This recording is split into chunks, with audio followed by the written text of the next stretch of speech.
Price lord. Women for ജീസസിൻ്റെ അനുഗ്രഹിക്കപ്പെട്ട ഒരു സെക്ഷനിലേക്ക് ഞങ്ങളുടെ എല്ലാ പ്രിയമുള്ള ആശയോട് വെൽക്കം ചെയ്യുകയാണ്. വളരെ ഒരു അനുഗ്രഹിക്കപ്പെട്ട ജീവിതാനുഭവം നമ്മൾ ഒരുമിച്ച് കേൾക്കാൻ പോവുകയാണ്. നമുക്ക് പ്രാർത്ഥിച്ച് ആരംഭിക്കാം. നമുക്ക് ചേർന്ന് പ്രാർത്ഥിക്കാം. പരിശുദ്ധ പിതാവേ, അനുഗ്രഹീതമാകുന്ന ഈ നല്ല സമയത്തിനായ സ്തോത്രം. തിരുസന്നിധിയിലേക്ക് ഞങ്ങൾ അടുത്ത് വരുന്നു. പ്രത്യേകമായി ഞങ്ങളുടെ നടുവിലേക്ക് അയച്ചിരിക്കുന്ന അവിടുത്തെ പ്രിയ ദാസിക്കായി ഞങ്ങൾ അങ്ങനെ സ്തുതിക്കുന്നു. തൻ്റെ ജീവിതാനുഭവങ്ങൾ ഞങ്ങൾക്ക് വലിയ ആത്മീക ബലത്തിന് കാരണമായി തീരാൻ പോകുന്നതിനുണ്ട് സ്തോത്രം. ഈ ശുശ്രൂഷയെ മുറ്റുമായി അവിടുത്തെ കരങ്ങളിലേക്ക് ഏൽപ്പിക്കുന്നു. വൻകാര്യങ്ങളെ ചെയ്യണം. പരിശുദ്ധാത്മാവിനാൽ ഞങ്ങൾ നയിക്കപ്പെടണം. ക്രോശങ്ങളെ ക്ഷമിക്കണം. അവിടുത്തെ മഹത്വം ഞങ്ങളിലൂടെ വെളിപ്പെടണം. പ്രാർത്ഥിച്ചാരംഭിക്കുന്ന ഈ നിമിഷം മുതൽ ഞങ്ങളുടെ ആശീർവാദ പ്രാർത്ഥനയുടെ ഒരു പ്രത്യേക സാന്നിധ്യം ഉണ്ടാകണം. അനുഗ്രഹിച്ചട്ടപ്പ അങ്ങനെ അവിടുന്ന് ചെയ്യുന്ന കൃപയ്ക്കായി സ്തോത്രം. സകലമാനവും സകല മഹത്വവും ഞങ്ങളവിടുത്തെ അർപ്പിക്കുന്നു. യേശു മൂലം താഴ്മയായി ചോദിക്കുന്നു, കേൾക്കുമാറണമേ. ആമേൻ, ആമേൻ, ആമേൻ. സ്തോത്രം. ഇന്ന് നമ്മളോടൊപ്പം തൻ്റെ ജീവിതാനുഭവങ്ങൾ പങ്കുവെക്കാൻ എത്തിയിരിക്കുന്ന കാനഡയിൽ നിന്ന് പ്രിയ ആൻറ്റി അമ്മുക്കുട്ടി ജോണാണ്. പ്രിയ ആൻറ്റി സ്നേഹത്തോടെ നമ്മുടെ സെക്ഷനിലേക്ക് സ്വാഗതം ചെയ്യുന്നു. Praise lord aunty. Praise lord. കാനഡയിൽ നിന്നാണ് ജോയിൻ ചെയ്തേക്കുന്നില്ലയോ? Canada, Toronto, Toronto, Canada. Okay aunty. നാട്ടിലെവിടെ ജനിച്ചു വളർന്നേക്കെ? നാട്ടിലെ തിരുവല്ല ആഞ്ഞിലിത്താനം. ശരി. ടൊറന്റോ എന്ന പേര് എനിക്ക് തോന്നുന്നു കാനഡയിലും അമേരിക്കയിലും ടൊറന്റോ ഉണ്ടോ? USA ഉണ്ടോ? കാണുമായിരിക്കാം. ഓക്കെ. റിവൈവലുമായിട്ട് ബന്ധപ്പെട്ട ഒരു പേരായിട്ട് ഞാൻ കേട്ടിട്ടുണ്ട്. ടൊറന്റോ റിവൈവൽ എന്ന് എന്തോ കേട്ടതുപോലെ ഒരു ഓർമ്മ. ശരിയാ. ശരി. Many years ago there was a revival in Toronto. അതെ ആൻറ്റി. Yeah. ഇപ്പൊ എനിക്ക് തോന്നുന്നു കാനഡയിലൊക്കെ തണുപ്പ് ഉള്ള സമയമല്ലേ? തണുപ്പൊക്കെ തുടങ്ങി. തണുപ്പ് പതുക്കെ തുടങ്ങി. ക്ലൈമറ്റ് വെതറൊക്കെ ചേഞ്ച് ആയി വരുന്നു. അപ്പൊ ഞങ്ങൾക്ക് ആൻറ്റിയുടെ സാക്ഷ്യം കേൾക്കണം. അവിടുത്തെ ഏർലി മോർണിംഗ് ആണ്, ഇവിടുത്തെ ഈവനിങ് ആണ്. ആൻറ്റി ഇങ്ങനെ അഡ്ജസ്റ്റ് ചെയ്ത് തന്ന സമയം. കാരണം നമ്മൾ രണ്ടുപേരും കോണ്ടിനെന്റിൽ, രണ്ട് ഭൂഖണ്ഡത്തിൽ ഇരിക്കുന്നോണ്ടേ നമുക്കറിയാം സമയത്തിൻ്റെ ഒക്കെ വ്യത്യാസമുണ്ട്. എന്നാലും ആദ്യമേ തന്നെ ആൻറ്റിക്ക് നന്ദി പറയുക. അതെ, ആൻറ്റി ജനിച്ചത് ആഞ്ഞിലിത്താനത്താണെന്നൊക്കെ പറഞ്ഞു. ആൻറ്റിയുടെ ഒരു ബാക്ക്ഗ്രൗണ്ട്, ആൻറ്റിയുടെ പേരൻസ്, സഹോദരങ്ങൾ, ഇങ്ങനെയൊക്കെയുള്ള ചെറിയ ഇൻഫർമേഷൻ പറയുകയാണെങ്കിൽ നമുക്കൊന്ന് പരിചയപ്പെടാൻ വേണ്ടി നമ്മുടെ വ്യൂവേഴ്സിന് വേണ്ടി ഒന്ന് പറയുകയാണെങ്കിൽ സന്തോഷമായിരുന്നു. പറയാം. ആദ്യമായി ഞാൻ എൻ്റെ ദൈവത്തെ സ്തുതിക്കുന്നു. ഈ ഒരു സാഹചര്യത്തിലേക്ക് വുമൺ ഫോർ ജീസസ് ഈ പ്രോഗ്രാമിലേക്ക് എന്നെ ക്ഷണിച്ച പാസ്റ്റർ ഫിന്നിക്കും സിസ്റ്റർ ശാന്തിക്കും എൻ്റെ അകമഴിഞ്ഞ സ്നേഹവന്ദനങ്ങളെ തരുന്നു. ദൈവത്തിന് സ്തോത്രം. നിങ്ങളെ ദൈവം ഈ പ്രോഗ്രാമിനെ ദൈവം അനുഗ്രഹിച്ച 1000-10,000 പേര് കർത്താവിങ്കിലേക്ക് അടുത്ത് വരുവാൻ സഹായിക്കട്ടെ എന്ന് ഓർത്ത് പ്രാർത്ഥിക്കുന്നു. പിന്നെ ഞാനൊരു വാക്യം ആദ്യമായിട്ട് വായിക്കാം. അതാണ് എൻ്റെ testimony actually. So I like to say a word. എൻ്റെ ദൈവമായ യഹോവേ, നീ ചെയ്ത അത്ഭുത പ്രവർത്തനങ്ങളും ഞങ്ങൾക്ക് വേണ്ടിയുള്ള നിന്റെ വിചാരങ്ങളും വളരെയാകും. നിന്നോട് സദൃശനായവൻ ആരുമില്ല. ഞാൻ അവയെ വിവരിച്ച് പ്രസ്താവിക്കുമായിരുന്നു, എന്നാൽ അവ എണ്ണിക്കൂടാതെ വണ്ണം അധികമാകുന്നു. അതാണ് റിയലി എൻ്റെ ടെസ്റ്റിമണി. കാരണം എൻ്റെ ജീവിതത്തിൽ ദൈവം, ഞാൻ ജനിച്ചത് മുതൽ ഇന്നയോളം ദൈവത്തിൻ്റെ വഴിയിൽ നടപ്പാനും ദൈവത്താൽ നിയന്ത്രിക്കപ്പെടുവാനും ദൈവം ഇടയാക്കി. അതിനായി ഞാൻ എൻ്റെ ദൈവത്തെ അധികമായി സ്തുതിക്കുന്നു, സ്തോത്രം ചെയ്യുന്നു. കൂടാതെ ഞാൻ ഒരാൾക്കും കൂടെ ഒരു താങ്ക്സ് പറയേണ്ടതായിട്ടിരിക്കുന്നു. ഷൈനിയാണ് എന്നെ നിങ്ങളെ പരിചയപ്പെടുത്തി. Aunty, I am going to call, ഈ പ്രോഗ്രാമിലേക്ക് വിളിക്കുകയാന്ന് ഷൈനിയാന്ന് പറഞ്ഞത്.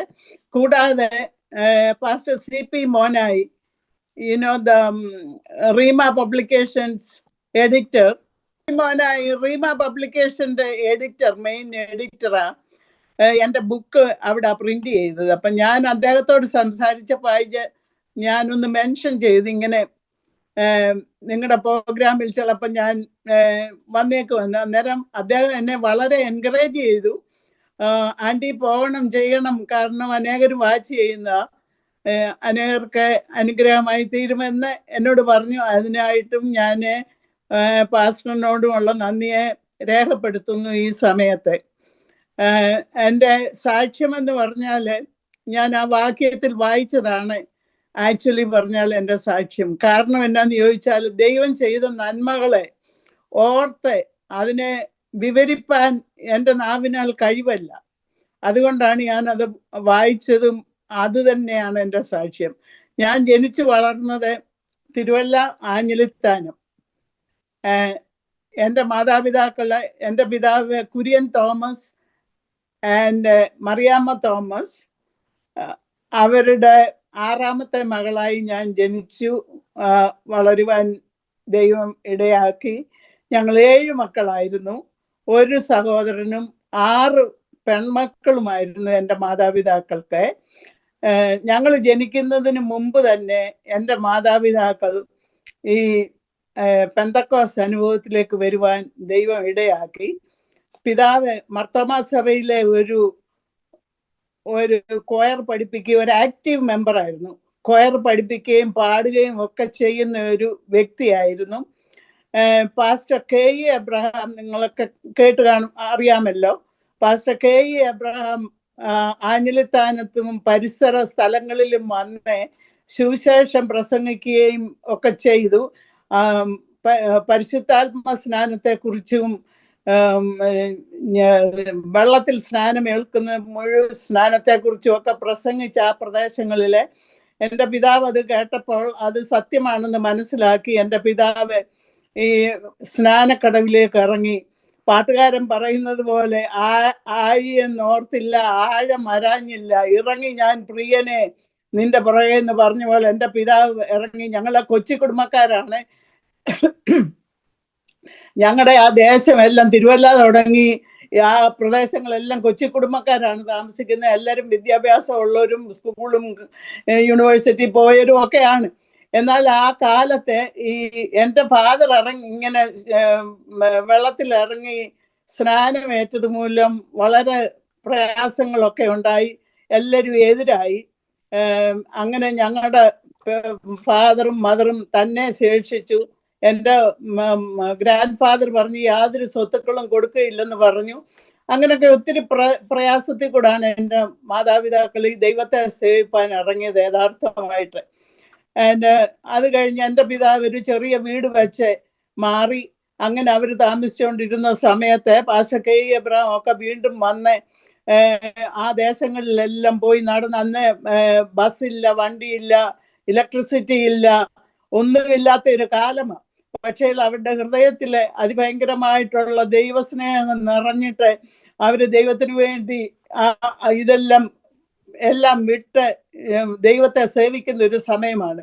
ആ സമയത്തും പാസ്റ്റർ KE എബ്രഹാമും മറ്റ് പാസ്റ്റേഴ്സും ഒക്കെ ആഞ്ഞിലിത്താനത്തൊക്കെ വന്ന് പല മീറ്റിങ്ങുകൾക്കായി പോകും രാത്രി കാലങ്ങളിൽ. ചിലപ്പോൾ ഒത്തിരി രാത്രിയാകുമ്പം പിന്നെ പോകാൻ സാധിക്കാതെ ബസ് ഒന്നുമില്ലാത്ത എൻ്റെ പേരൻസിൻ്റെ കൂടെ പാസ്റ്റർ KE എബ്രഹാം ഉറങ്ങിയിട്ടുണ്ട്. ഒരു രാത്രി വന്ന് ലേറ്റായിട്ട് സാറപ്പച്ചൻ എല്ലാം ഞങ്ങളുടെ വീട്ടിൽ കിടന്ന് ഉറങ്ങി. അതിരാവിലെ അദ്ദേഹത്തെ വിടണം. കാരണം മനുഷ്യരെല്ലാം നേരം വെളുത്താൽ ഉപദ്രവിക്കുകയൊക്കെ ചെയ്യും. അതുകൊണ്ട് തലയിൽ തുണിയൊക്കെ കെട്ടിയാണ് രാത്രിയിൽ രാവുള്ളപ്പോൾ തന്നെ വിടുന്നത്. അങ്ങനെ പോകാൻ വേണ്ടി എഴുന്നേറ്റ് പ്രാർത്ഥിച്ചുകൊണ്ട് നിന്നപ്പം അമ്മച്ചിക്ക് തോന്നി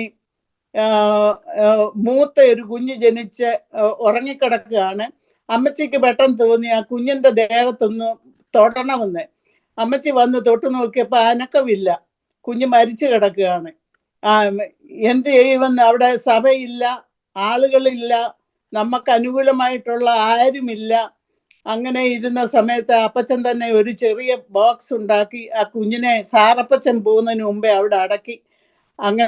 അങ്ങനെയാണ് അടക്കിയിട്ടാണ് പോയത്. അങ്ങനെയുള്ള പ്രയാസങ്ങളിൽ കൂടാണ് മാതാപിതാക്കൾ ദൈവത്തെ സേവിപ്പാൻ ഇറങ്ങിയത്.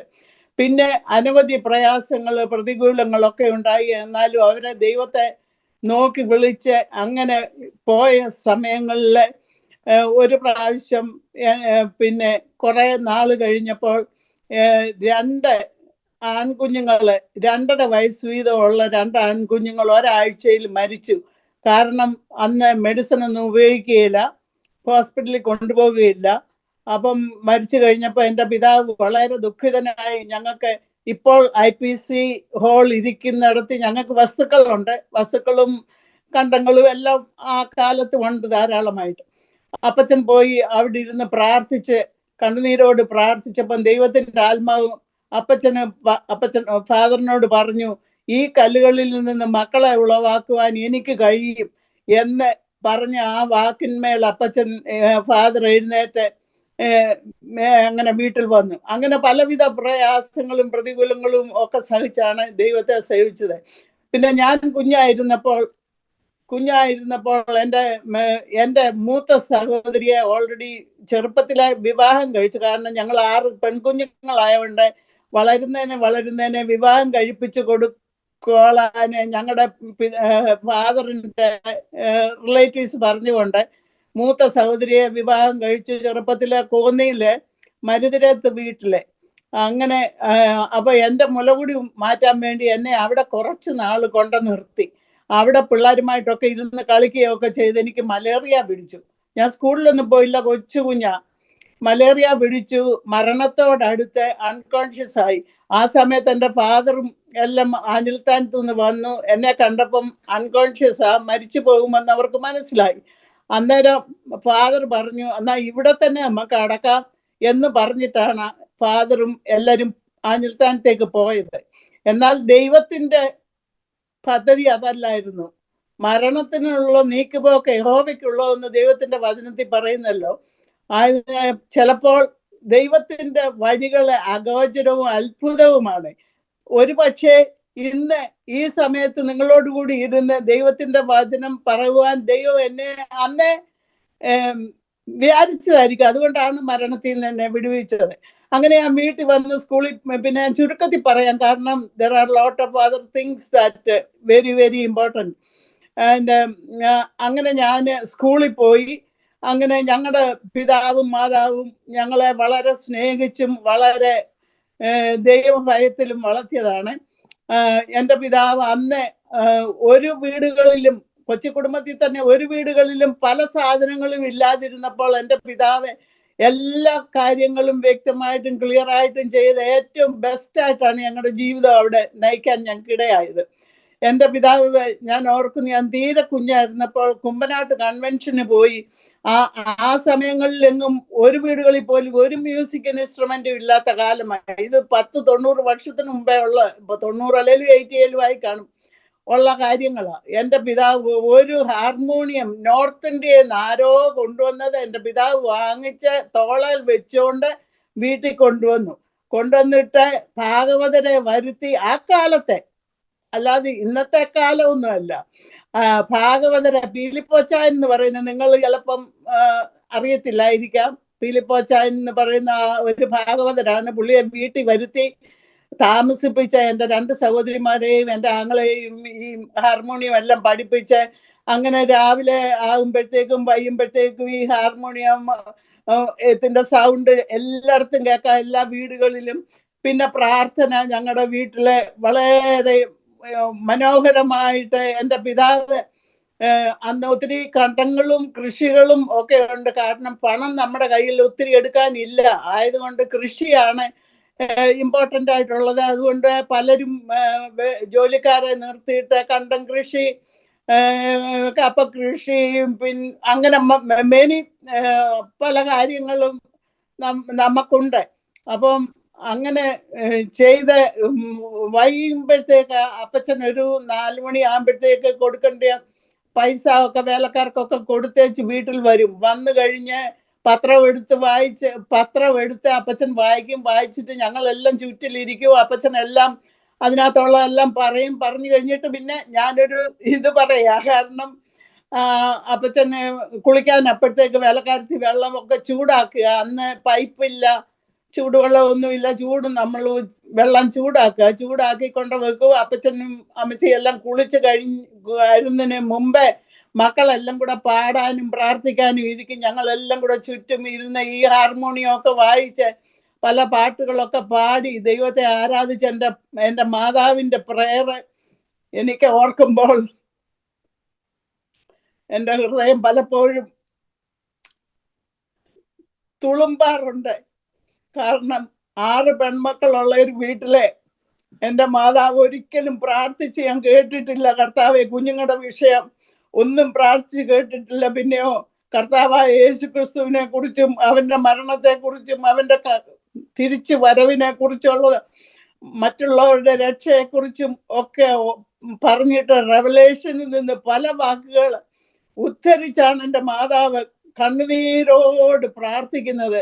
അത് അപ്പച്ചൻ തന്നെയല്ല, അപ്പച്ചൻ പ്രാർത്ഥിച്ചു കഴിഞ്ഞാലും അമ്മച്ചി പ്രാർത്ഥിക്കും. അങ്ങനെ കുറെ സമയം ഞങ്ങളെല്ലാം അങ്ങനെ ഇരുന്നതിന് ശേഷമാണ് പിന്നെയാണ് ആഹാരമൊക്കെ കഴിക്കുന്നത്. രാവിലെ 4 മണിക്കും അങ്ങനെ തന്നെ എഴുന്നേറ്റ് എല്ലാവരെയും എഴുന്നേൽപ്പിച്ച് ഞങ്ങളെല്ലാം പാട്ട് പാടും. പിന്നെ പഠിക്കേണ്ടവർ പഠിക്കും. അങ്ങനെ ഒരു സിസ്റ്റമാറ്റിക്കലി ആണ് ഞങ്ങൾ വളർന്നത്. പിന്നെ സൺഡേ സ്കൂളായി, PYP ആയി, കൺവെൻഷൻസ് ആയി, സഭായോഗമായി, അങ്ങനെ വളരെ ഹാപ്പി ആയിട്ടാണ് ഞങ്ങളുടെ ഭവനത്തിൽ വളർന്നത്.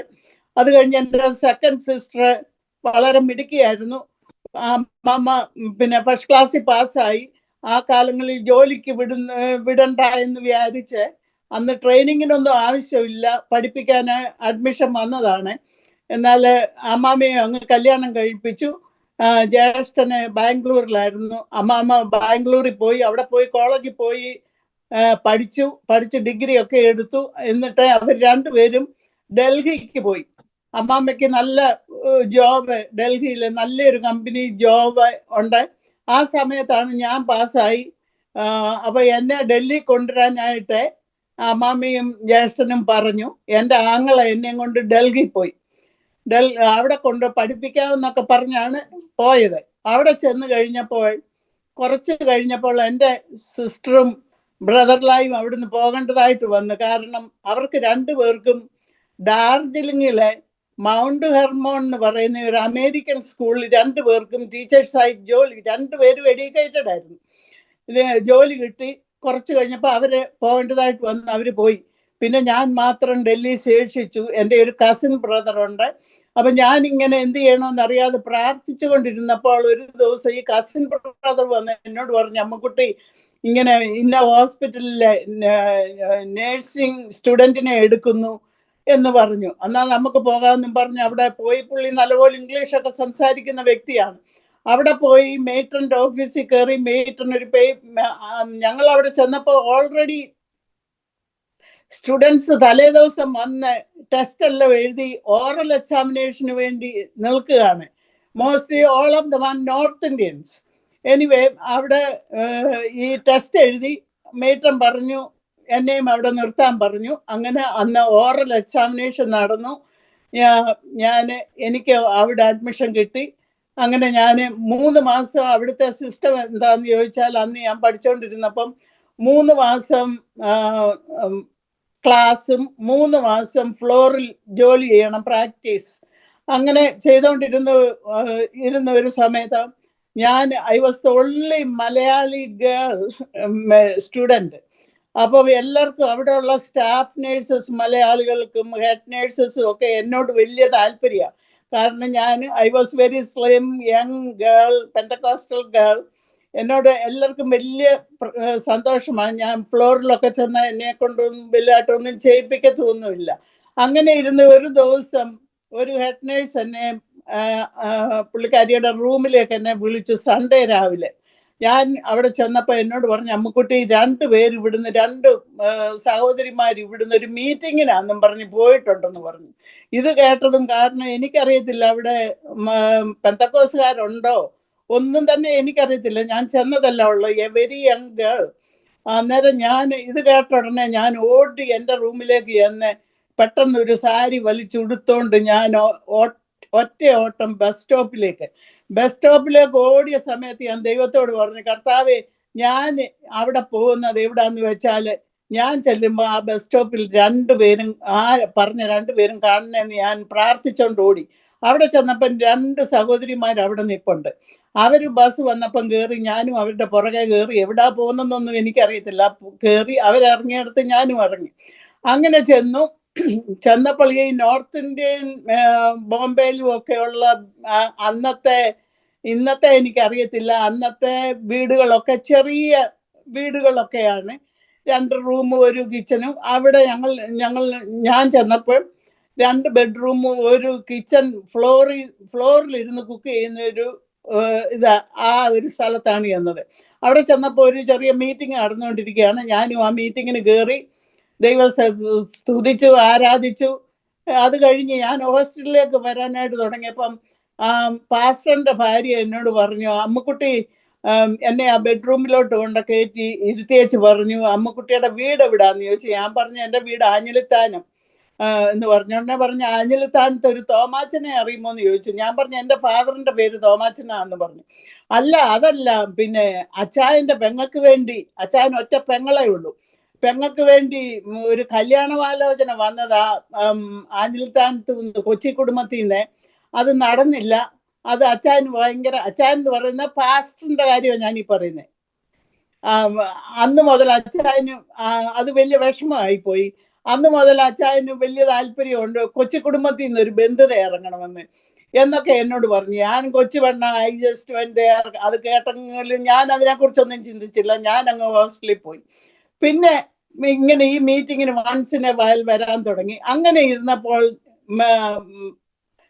ആന്ധ്രയിൽ നിന്നൊരു സിസ്റ്റർ വന്നു, ഒരു പെന്തക്കോസ്റ്റൽ സിസ്റ്റർ വന്ന് ഞങ്ങളുടെ ഹോസ്റ്റലില്, ഞാൻ താമസിക്കുന്ന ഹോസ്റ്റലിൽ അല്ല, അന്ന് മെറ്റേണിറ്റി ഫ്ലോർ എല്ലാം പണിതുകൊണ്ടിരിക്കുകയാണ്. അവിടെയാണ് പുതിയ നേഴ്സസ് വരുന്നവർക്ക് കൊടുക്കുന്നത്. ആ അമ്മാമ്മയ്ക്ക് അവിടെ താമസിക്കാൻ കൊടുത്തത്. എനിവേ, പിന്നെ അങ്ങനെ ഇരുന്ന സമയത്ത് ഈ അമ്മാമ്മ വന്നപ്പം പുള്ളിക്കാരത്തി അഭിഷേകം പ്രാപിച്ചതാ.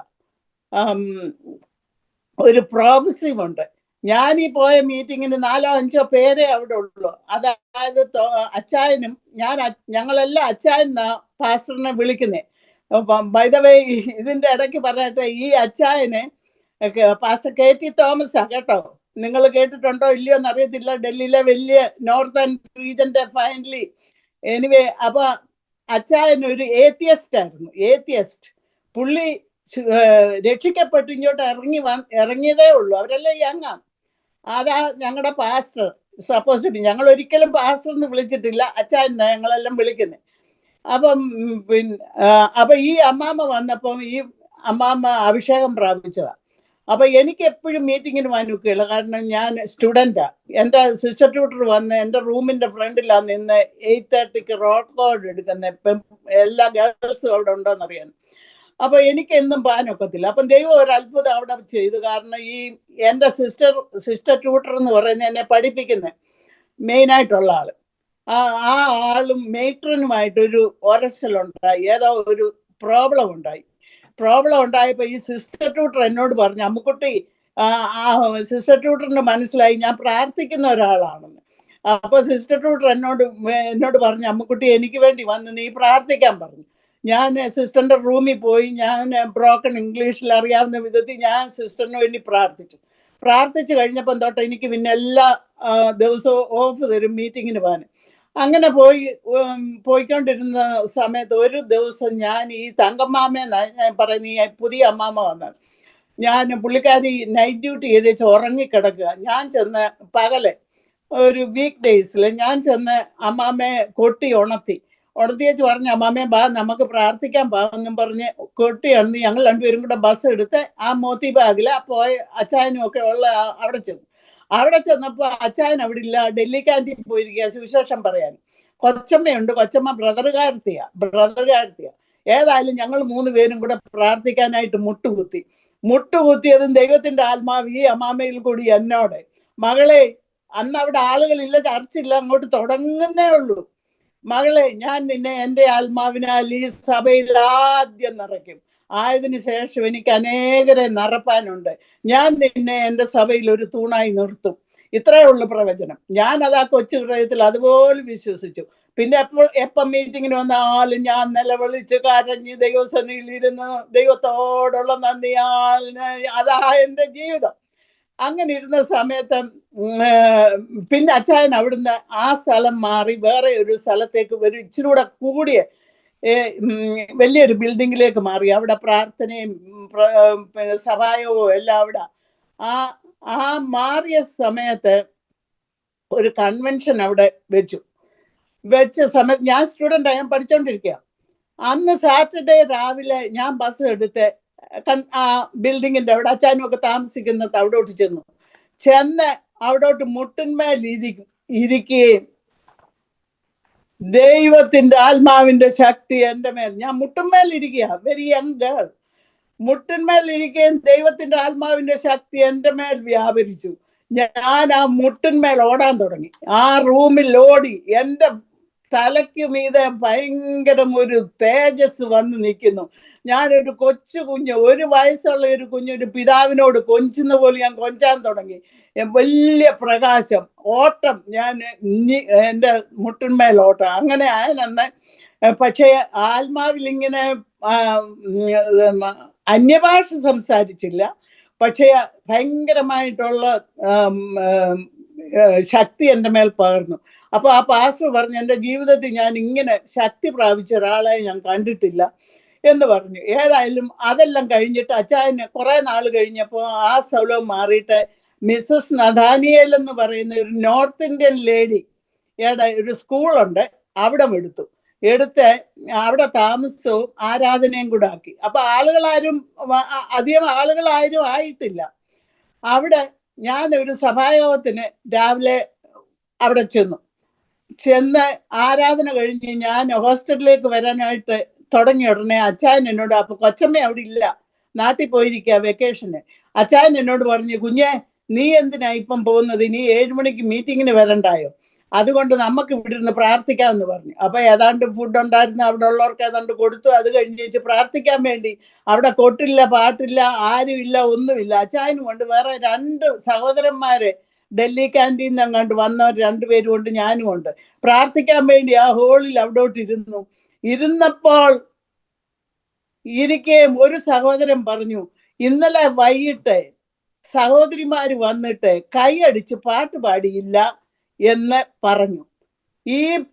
അത് കേട്ടതും എൻ്റെ ഹൃദയത്തിലോട്ടൊരു വാള് വന്നു കയറിയ പോലെ എനിക്ക് തോന്നി. എൻ്റെ ദൈവമേ, ഞാൻ അഭിഷേകം പ്രാപിക്കാഞ്ഞിട്ടല്ല ഇത് കേൾക്കേണ്ടി വന്നെന്ന് ഞാൻ ചിന്തിക്കുന്നു.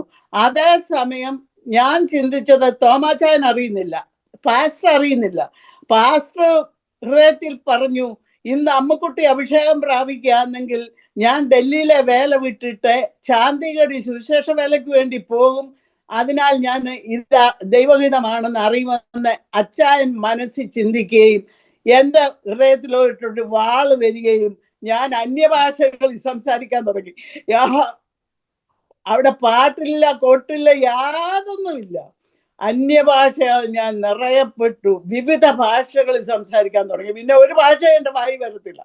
വൈകിട്ട് സഹോദരിമാര് ബസ് സ്റ്റോപ്പിൽ വന്നപ്പോഴത്തേക്ക് ഇവിടെ ഉണ്ടായിരുന്ന സഹോദരന്മാർ ബൈക്കിൽ പോയി പറഞ്ഞ് അമ്മുക്കുട്ടി അഭിഷേകം പ്രാപിച്ചു. എൻ്റെ ശാന്തി ഒന്നും പറയണ്ട. അതോടുകൂടി ഡൽഹിയിൽ റിവൈവൽ സ്റ്റാർട്ട് ചെയ്തു. ദൈവത്തിന്റെ വചനം അത്ഭുത അഗോചരമാണ്. ദൈവം പറഞ്ഞാൽ അതിനൊരു യാതൊരു മാറ്റവും ഇല്ല. എന്നെ നിറയ്ക്കുമെന്ന് പറഞ്ഞ് ഞാൻ തന്നെ ദൈവം എന്നെ നിറച്ചു. അന്ന് മുതൽ ഭയങ്കര റിവൈവല്. വരുന്നവര് സ്നാനപ്പെടുക, അഭിഷേകം പ്രാപിക്കുക. അങ്ങനെ റിവൈവൽ ഭയങ്കരമായി നടന്നുകൊണ്ടിരുന്നപ്പോൾ തോമാച്ചായൻ ദൈവത്തോട് പറഞ്ഞതല്ലയോ, അമ്മുക്കുട്ടി ഇന്ന് അഭിഷേകം പ്രാപിക്കുകയാണെങ്കിൽ ഞാൻ ചാന്ദിഗഡിനെ സുവിശേഷ വേലയ്ക്ക് പോകുമെന്നേ, ഇവിടുത്തെ വേല വിട്ടേച്ച്. പിന്നെ പുള്ളിക്കാരൻ പോകേണ്ടി വന്നു. അങ്ങനെ അച്ചായൻ ഡൽഹിയിലെ വേല വിട്ടേച്ച് ചാന്ദിഗഡിൽ പോയി. അപ്പൊ അവിടെ ഒരു കൺവെൻഷൻ വെച്ചപ്പം ഞാനൂടെ ചെല്ലണമെന്ന് അച്ചായൻ പറഞ്ഞു. കാരണം ഞാൻ ആദ്യ അഭിഷേകമൊക്കെ പ്രാപിച്ച് എപ്പോഴും ഞാൻ പ്രാർത്ഥനയാ. ഇതിനൊക്കെ മുമ്പേ, ഈ അഭിഷേകമൊക്കെ പ്രാപിക്കുന്നതിന് മുമ്പേ ഞാൻ എപ്പോഴും അച്ചായനും അവിടെ പ്രാർത്ഥനയുണ്ട്, എപ്പോഴും പോയിരുന്നു നിലവിളിച്ച് ദൈവസന്നിധിയില് എൻ്റെ കണ്ണുകൾ മുഴുവനും കണ്ണുനീര് കൊണ്ട് നിറഞ്ഞ് ദൈവത്തോടുള്ള നന്ദിയാ ഞാൻ എപ്പോഴും പ്രാർത്ഥിക്കുന്ന ഒരു വ്യക്തിയാണ്. പിന്നെ ഇതെല്ലാം സംഭവിച്ചത്. എനിവേ അച്ചായൻ പോയി, എന്നോടും വരണമെന്ന് പറഞ്ഞു. ഞാനും ചാന്ദിഗഡി പോയി ആ കൺവെൻഷന് കൂടി തിരിച്ചു വരുന്നതിന് മുമ്പ് അച്ചായന് പിന്നെ ഡൽഹിയിൽ നിന്ന് പോയപ്പം ഒരാളെ ആക്കി വെച്ചാ അച്ചായൻ പോയത്. അപ്പം അച്ചായൻ അവിടെ സുവിശേഷ വേല ചെയ്തുകൊണ്ടിരിക്കുക. ഇവിടെ revival still going on.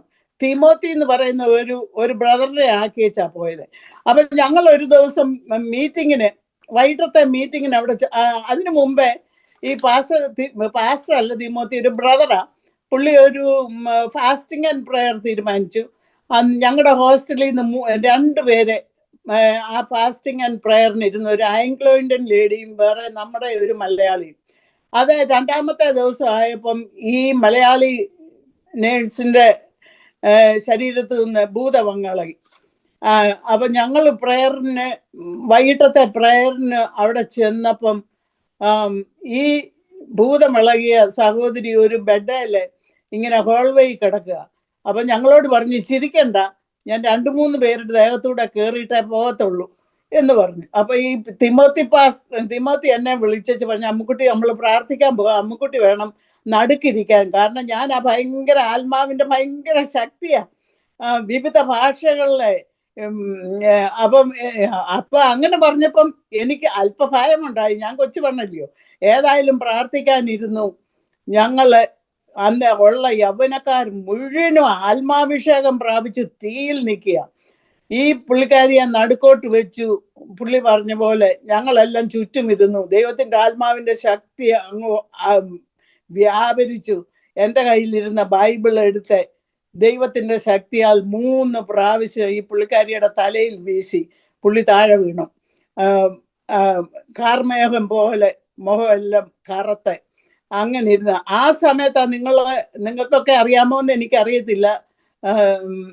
John Daniel എന്ന് പറയുന്ന ഒരു വ്യക്തി അന്ന് ഡൽഹി വന്നിട്ടുണ്ട്. ഡൽഹിയില് ഈ ഭൂതവിളകുകയൊക്കെ ചെയ്തപ്പം പുള്ളിക്കാരന് ഭൂതവിളകുകയൊക്കെ ചെയ്തപ്പം പുള്ളിക്കാരന് മനസ്സിന് വലിയ വിഷമമായിട്ട് പുള്ളിയുടെ തല കൊണ്ടുപോയി ഭിത്തിയാൽ അടിക്കുന്നത് ഞാൻ കണ്ടവിടെ. പലപ്പോഴും ഞാനത് ഓർക്കാറുണ്ട്. പുള്ളിക്ക് വിഷമം ഉണ്ടായിട്ട്, അല്ലാതെ വളരെ വിഷമം ഉണ്ടായി. ഒരു സഹോദരി ഇങ്ങനെ അങ്ങനെ പുള്ളി പിന്നെ പാസ്റ്ററായി അമേരിക്കയിലെ ചർച്ചുകളിലെല്ലാം പിന്നെ പുള്ളി മരിച്ചുപോയി.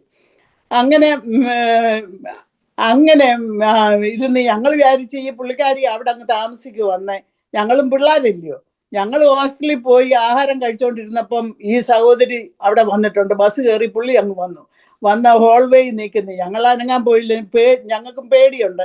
ഞങ്ങളുടെ റൂമിൽ അങ്ങ് പോയി. പുള്ളിക്കാരത്തിയുടെ റൂമിൽ പോയി. പിന്നെ ഏതായാലും ദൈവം അവളെ സൗഖ്യമാക്കി. പിന്നെ വിവാഹമൊക്കെ കഴിച്ച് ദൈവത്തിന്റെ വേലയിലായി. പുള്ളിക്കാരി മരിച്ചുപോയി ഇപ്പം. എനിവേ, അങ്ങനൊക്കെ അത്ഭുതങ്ങളും അടയാളങ്ങളും എല്ലാം അവിടെ നടന്നു. അങ്ങനെ അച്ചായൻ കുറെ നാൾ കഴിഞ്ഞപ്പം തിരിച്ച് ഡൽഹി വന്ന് പിന്നെയും അന്നേരം റിവൈവൽ എല്ലാം നടന്നുകൊണ്ടിരിക്കുക. അന്നേരം ഞാൻ എൻ്റെ ബുക്കിൽ എഴുതിയിട്ടുണ്ട്. അത് ഒരു സംഭവം ഉണ്ടായി. അത് ഞാൻ പറയണോ? എന്നെ ദൈവം എടുത്ത് ഒരു തീയിലേക്ക് ഇട്ടു. അത് ഞാൻ പറഞ്ഞല്ലോ, ഞാൻ ചെന്ന ഉടനെ കൊച്ചമ്മ പറഞ്ഞു, കൊച്ചി കുടുംബത്തിൽ നിന്ന് ഒരു ബന്ധുത ഇറങ്ങണമെന്ന് ആദ്യം പറഞ്ഞത് ഓർക്കുന്നു. അപ്പൊ ഞാൻ പഠിച്ചുകൊണ്ടിരുന്നപ്പം ഈ അച്ചായനും അവരുടെ ഫാമിലി എല്ലാം എന്നെ അവരുടെ ഒരു ഭവനത്തില് ആക്കണമെന്നുള്ളൊരു താല്പര്യമുണ്ട്. എൻ്റെ കോഴ്സൊക്കെ കഴിയാൻ അവർ വെയിറ്റ് ചെയ്തിരിക്കുകയായിരുന്നു. പക്ഷെ എനിക്കറിയത്തില്ല, സഭയിൽ ആർക്കും അറിയത്തുമില്ല. അപ്പം വേറെ ഞാൻ പഠിച്ച് കഴിയാറായപ്പോൾ എനിക്കൊരു കല്യാണാലോചന വന്നു. അത് അച്ചായന് ഒത്തിരി വിഷമമായി. കാരണം ഈ കല്യാണം അവരാഗ്രഹിച്ചിരിക്കുന്നത് നടത്താനൊക്കെയില്ല. അതുകൊണ്ട് അവരിച്ചിരി ട്രിക്കെല്ലാം എടുത്ത് ആ പാസ്റ്ററിനെ വരുത്തി ഇതെല്ലാം ശരിപ്പെടുത്തി അത് മാറ്റിയിട്ട് അച്ചായന് വീട്ടിൽ പോയി ഞങ്ങളുടെ ഫാദറിനെ കാണാൻ. കേരളത്തിൽ പോയി ഞങ്ങളുടെ വീട്ടിൽ ചെന്ന് അപ്പച്ചനോട് ചോദിച്ചു, അപ്പച്ച ഇവിടെ ഗേൾസ് വല്ലതും ഉണ്ടോന്ന് ചോദിച്ചു. അപ്പച്ചനപ്പ മനസ്സിലായി ഇവരേതോ പ്രോബ്ലം സൃഷ്ടിച്ചെന്ന്. അപ്പച്ചൻ പറഞ്ഞില്ലെന്ന് പറഞ്ഞു. അപ്പം അപ്പച്ചനെ ഓൾറെഡി എന്ന് നമ്മുടെ PM ഫിലിപ്പെ സാറപ്പച്ചനോട് എല്ലാരോടും ഈ കല്യാണാലോചന എനിക്ക് വന്ന കല്യാണാലോചന പറഞ്ഞു. അപ്പൊ അങ്ങനെ ഇരുന്നപ്പോ ഇതെല്ലാം അതാണ് സംഭവിച്ചത്. അപ്പം ഞാന് ഇരുന്ന ഒരു സഭായോഗത്തിന് അതാ വിഷമമായത്. സഭായോഗം കഴിഞ്ഞപ്പം എനിക്ക് ആലോചന ആ ചെറുക്കൻ്റെ കല്യാണം ഇന്ന സമയത്ത് നടക്കുമെന്ന് അവിടെ അനൗൺസ് ചെയ്തു. അത് ചെയ്തപ്പോൾ ഒരു യങ് ഗേളായ ഞാൻ കല്യാണം ആലോചിച്ചില്ല. I never open my mouth, I don't know anything. അപ്പം എനിക്ക് ഇച്ചിരി വിഷമം തോന്നി. കാരണം അയ്യോ, എന്നെ ഇത്രയും സ്നേഹിച്ച ആളുകളൊക്കെ എന്നോട് ഇങ്ങനൊക്കെ ചെയ്തല്ലോ, ആ മനുഷ്യരൊക്കെ ഇരിക്കുമ്പോഴെന്ന് തോന്നി. പിന്നെ കൂടാതെ എൻ്റെ പിതാവ് പാസ്റ്റേഴ്സിനോടൊക്കെ പറഞ്ഞു കാണുമല്ലോ, എൻ്റെ അപ്പച്ചൻ്റെ തല മറ്റുള്ളവരുടെ മുമ്പിൽ താഴ്ത്താൻ ഇടവരുമോ എന്നുള്ള ഒരു ചിന്ത എൻ്റെ ഹൃദയത്തിലുണ്ടായി. ഞാൻ ഹോസ്റ്റലിൽ ചെന്നു ബസ് എടുത്ത് സഭായോഗം കഴിഞ്ഞു ഹോസ്റ്റലിലോട്ട് ചെന്ന് കാല് വെച്ചതും ഞാൻ ദൈവത്തോട് പറഞ്ഞു, ദൈവമേ, മൈ ലൈഫ് ഈസ് ഓവർ എന്ന് ഞാൻ ഇങ്ങനെ പറഞ്ഞു കഴിഞ്ഞു. എനിക്കതേ ഓർമ്മയുള്ളൂ. ദൈവത്തിൻ്റെ ഭയങ്കര സ്നേഹത്താല് എന്നെ ദൈവം സമാധാനം കൊണ്ട് ദൈവം എന്നെ അങ്ങ് നിറച്ചു. അതായത് നമ്മള് ബൈബിളിൽ പറയുന്നില്ല, വിശ്വാസത്താൽ നീതീകരിക്കപ്പെട്ടിട്ട് കർത്താവായ യേശു ക്രിസ്തു മൂലം നമുക്ക് സമാധാനമുണ്ട്. കർത്താവാൽ നീതീകരിക്കപ്പെട്ടവർക്ക് സമാധാനമുണ്ട്. എന്നാൽ ഫിലിപ്പിയ ലേഖനം 4-ാം അധ്യായം 6-7 പറയുന്നു, ഒന്നിനെക്കുറിച്ചും വിചാരപ്പെടരുത്, സകലതും പ്രാർത്ഥനയാലും യാചനയാലും നിങ്ങൾ കർത്താവിനോട് നിങ്ങളുടെ ആവശ്യങ്ങളെ കർത്താവിൻ്റെ സന്നിധിയിൽ കൊണ്ടുവരിക എന്ന്. എന്നാൽ ഈ ദൈവസമാധാനം നമ്മുടെ ഹൃദയങ്ങളെയും നിലവുകളെയും കാത്തു സൂക്ഷിക്കുമെന്നുള്ള ദൈവത്തിൻ്റെ വചനം അതുപോലെ അന്ന് നിറവേറുവാനിടയായി. കാരണം ഈ സമാധാനം കൊണ്ട് ഞാൻ ഓൾറെഡി എപ്പോഴും ആത്മാവിൽ സംസാരിക്കുകയും പ്രാർത്ഥിക്കുകയും ഒക്കെ ചെയ്യുന്ന ആളാണ്, കാരണം ഭയങ്കരമായിട്ട്. എന്നാൽ അതല്ല, ഈ സമാധാനം എന്നിലേക്ക് വ്യാപരിച്ചു. അത് പറഞ്ഞ് എനിക്ക് ലോകത്തിൽ ആരോടും പറയാൻ എനിക്കറിയത്തില്ല. It is not understandable. നമുക്ക് അണ്ടർസ്റ്റാൻഡ് ചെയ്യാൻ കഴിയത്തില്ല. ഞാൻ ഭൂമിയിൽ വസിച്ചെങ്കിലും ഞാൻ സ്വർഗത്തിൽ ഇരുത്തപ്പെട്ടു. എൻ്റെ ഹൃദയത്തിൽ തന്നെയല്ല, എൻ്റെ സകല സിരകളിലും ആ സമാധാനം വ്യാപരിച്ചു. സമാധാനം കൊണ്ട് എൻ്റെ എല്ലാ സിരകളിലും ദൈവസമാധാനം. അപ്പം ഞാൻ അങ്ങനെ എപ്പോഴും പ്രാർത്ഥനയും ദൈവാത്മാവും. അപ്പം ഞാൻ കാർഡിയാക് ലാബ്, ഞാൻ സ്റ്റുഡൻ്റ് സ്റ്റിലും കാർഡിയാക് ലാബിൽ ജോലി ചെയ്തുകൊണ്ടിരിക്കുക. അവിടെ ഒന്നോ രണ്ടോ പേഷ്യൻ്റ് വരും. അവിടെ ഡോക്ടർ വന്നിട്ട് അവരെ ചെക്ക് ചെയ്ത് ECG ഒക്കെ എടുത്ത് എക്സ്റേ എടുത്ത് അവരെ ഇവിടെ ചെയ്യുന്ന പോലെ ഒന്ന് ചെക്ക് ചെയ്ത് അവരെ വിടും. അവരെല്ലാം ഗവൺമെൻറ് ഉദ്യോഗസ്ഥന്മാർ, വലിയ മിനിസ്റ്റേഴ്സും ഒക്കെയാണ് വരുന്നത്. 2-3 പേരെ അവിടെ വരത്തുള്ളൂ. അപ്പോൾ അവിടെ ഞാൻ ജോലി ചെയ്യുന്നത്. അവരെ ഡോക്ടർ വന്ന് നോക്കി എല്ലാം കഴിഞ്ഞ് അവർ പോയി കഴിഞ്ഞ് ഡോക്ടറും പോയാൽ പിന്നെ എനിക്ക് യാതൊരു ജോലിയും അവിടെ ഇല്ല.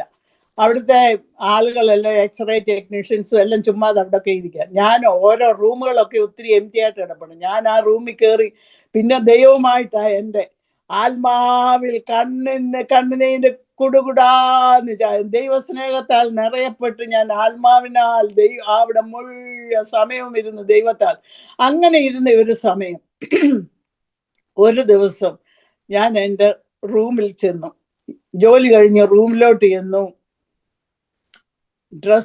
യൂണിഫോം മാറി ഡ്രസ് ചെയ്തു, പ്രാർത്ഥിപ്പാൻ ഞാൻ മുട്ടയിലിരുന്നു.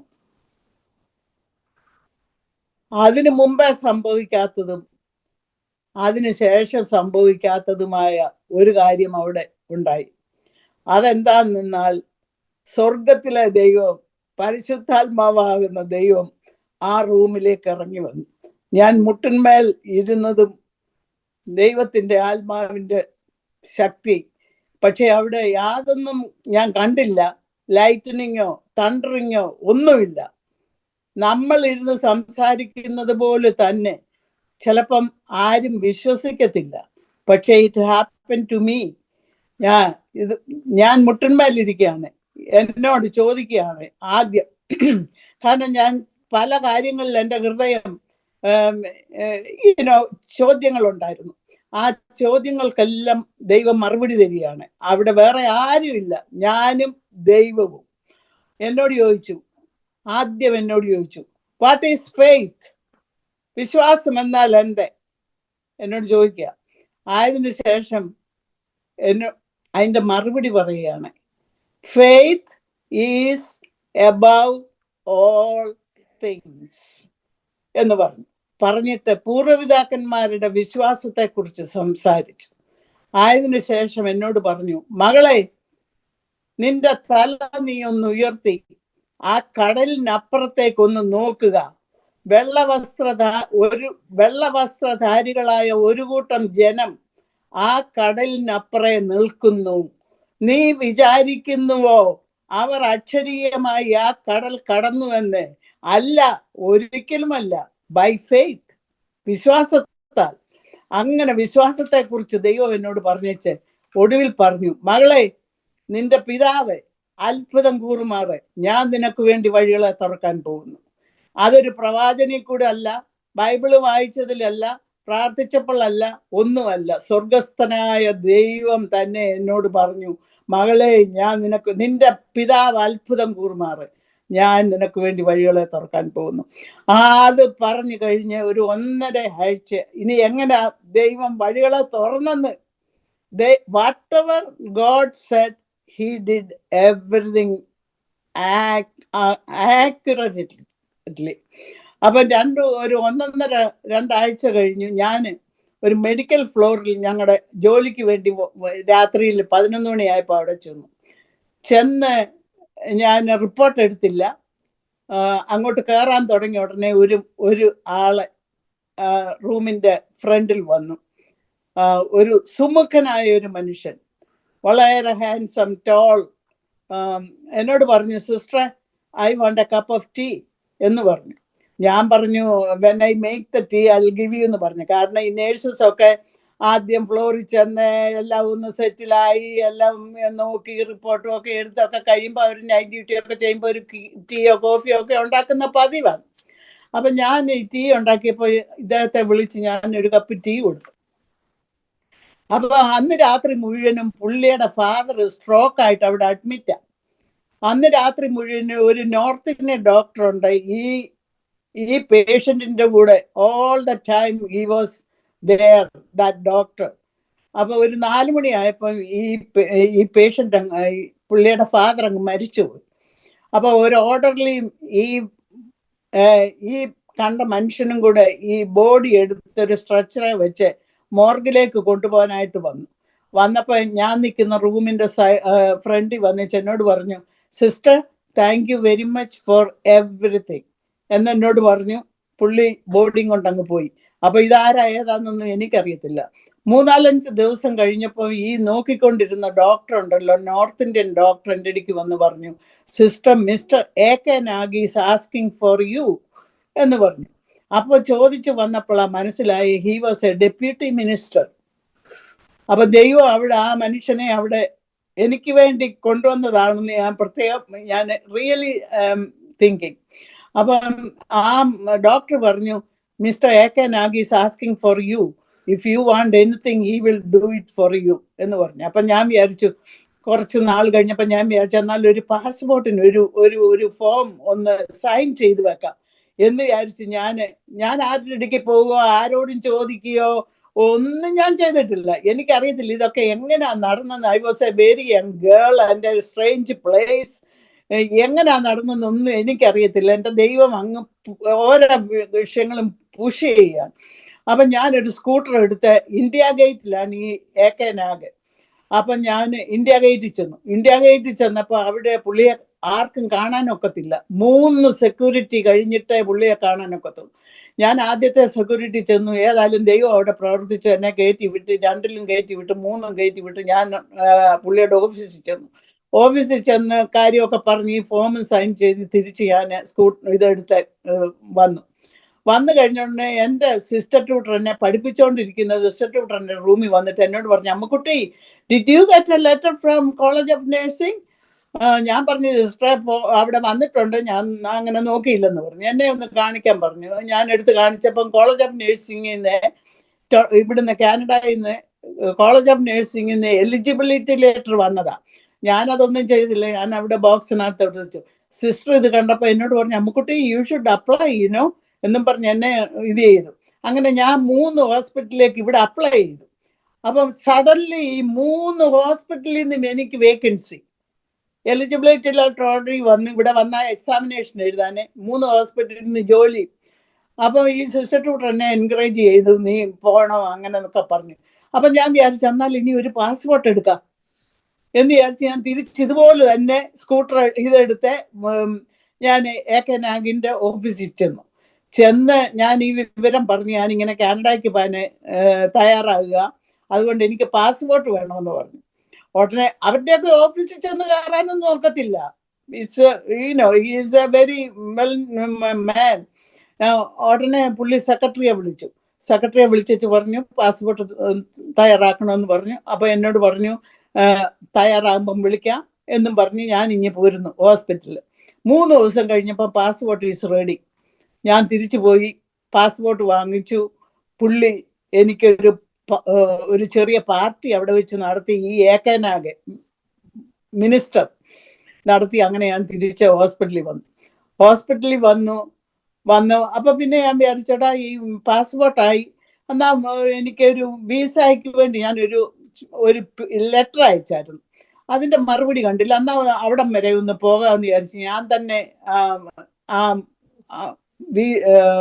അവിടെ പോയി വിസയുടെ എംബസിയിൽ ചെന്നപ്പോൾ എൻ്റെ കയ്യിൽ യാതൊരു കാര്യങ്ങളും ഇല്ല. ഞാൻ ചുമ്മാ ഒന്ന് എൻക്വയറി ചെയ്യാൻ പോയതാണ്.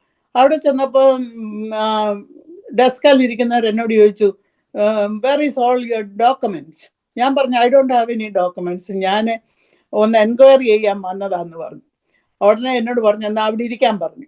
അവിടെ ഇരുന്ന് ഇച്ചിരി കഴിഞ്ഞപ്പോൾ എന്നെ കയറ്റി ഒരു റൂമിലോട്ട് വിട്ടു. അവിടെ ചെന്നപ്പോൾ ഒരു യങ് കനേഡിയനാണെന്നൊന്നും അന്ന് എനിക്കറിയത്തില്ല, വെള്ളക്കാരൻ അവിടെ ഇരിക്കുന്നത്. എന്നോട് പറഞ്ഞു അവിടെ ഇരിക്കാൻ പറഞ്ഞു.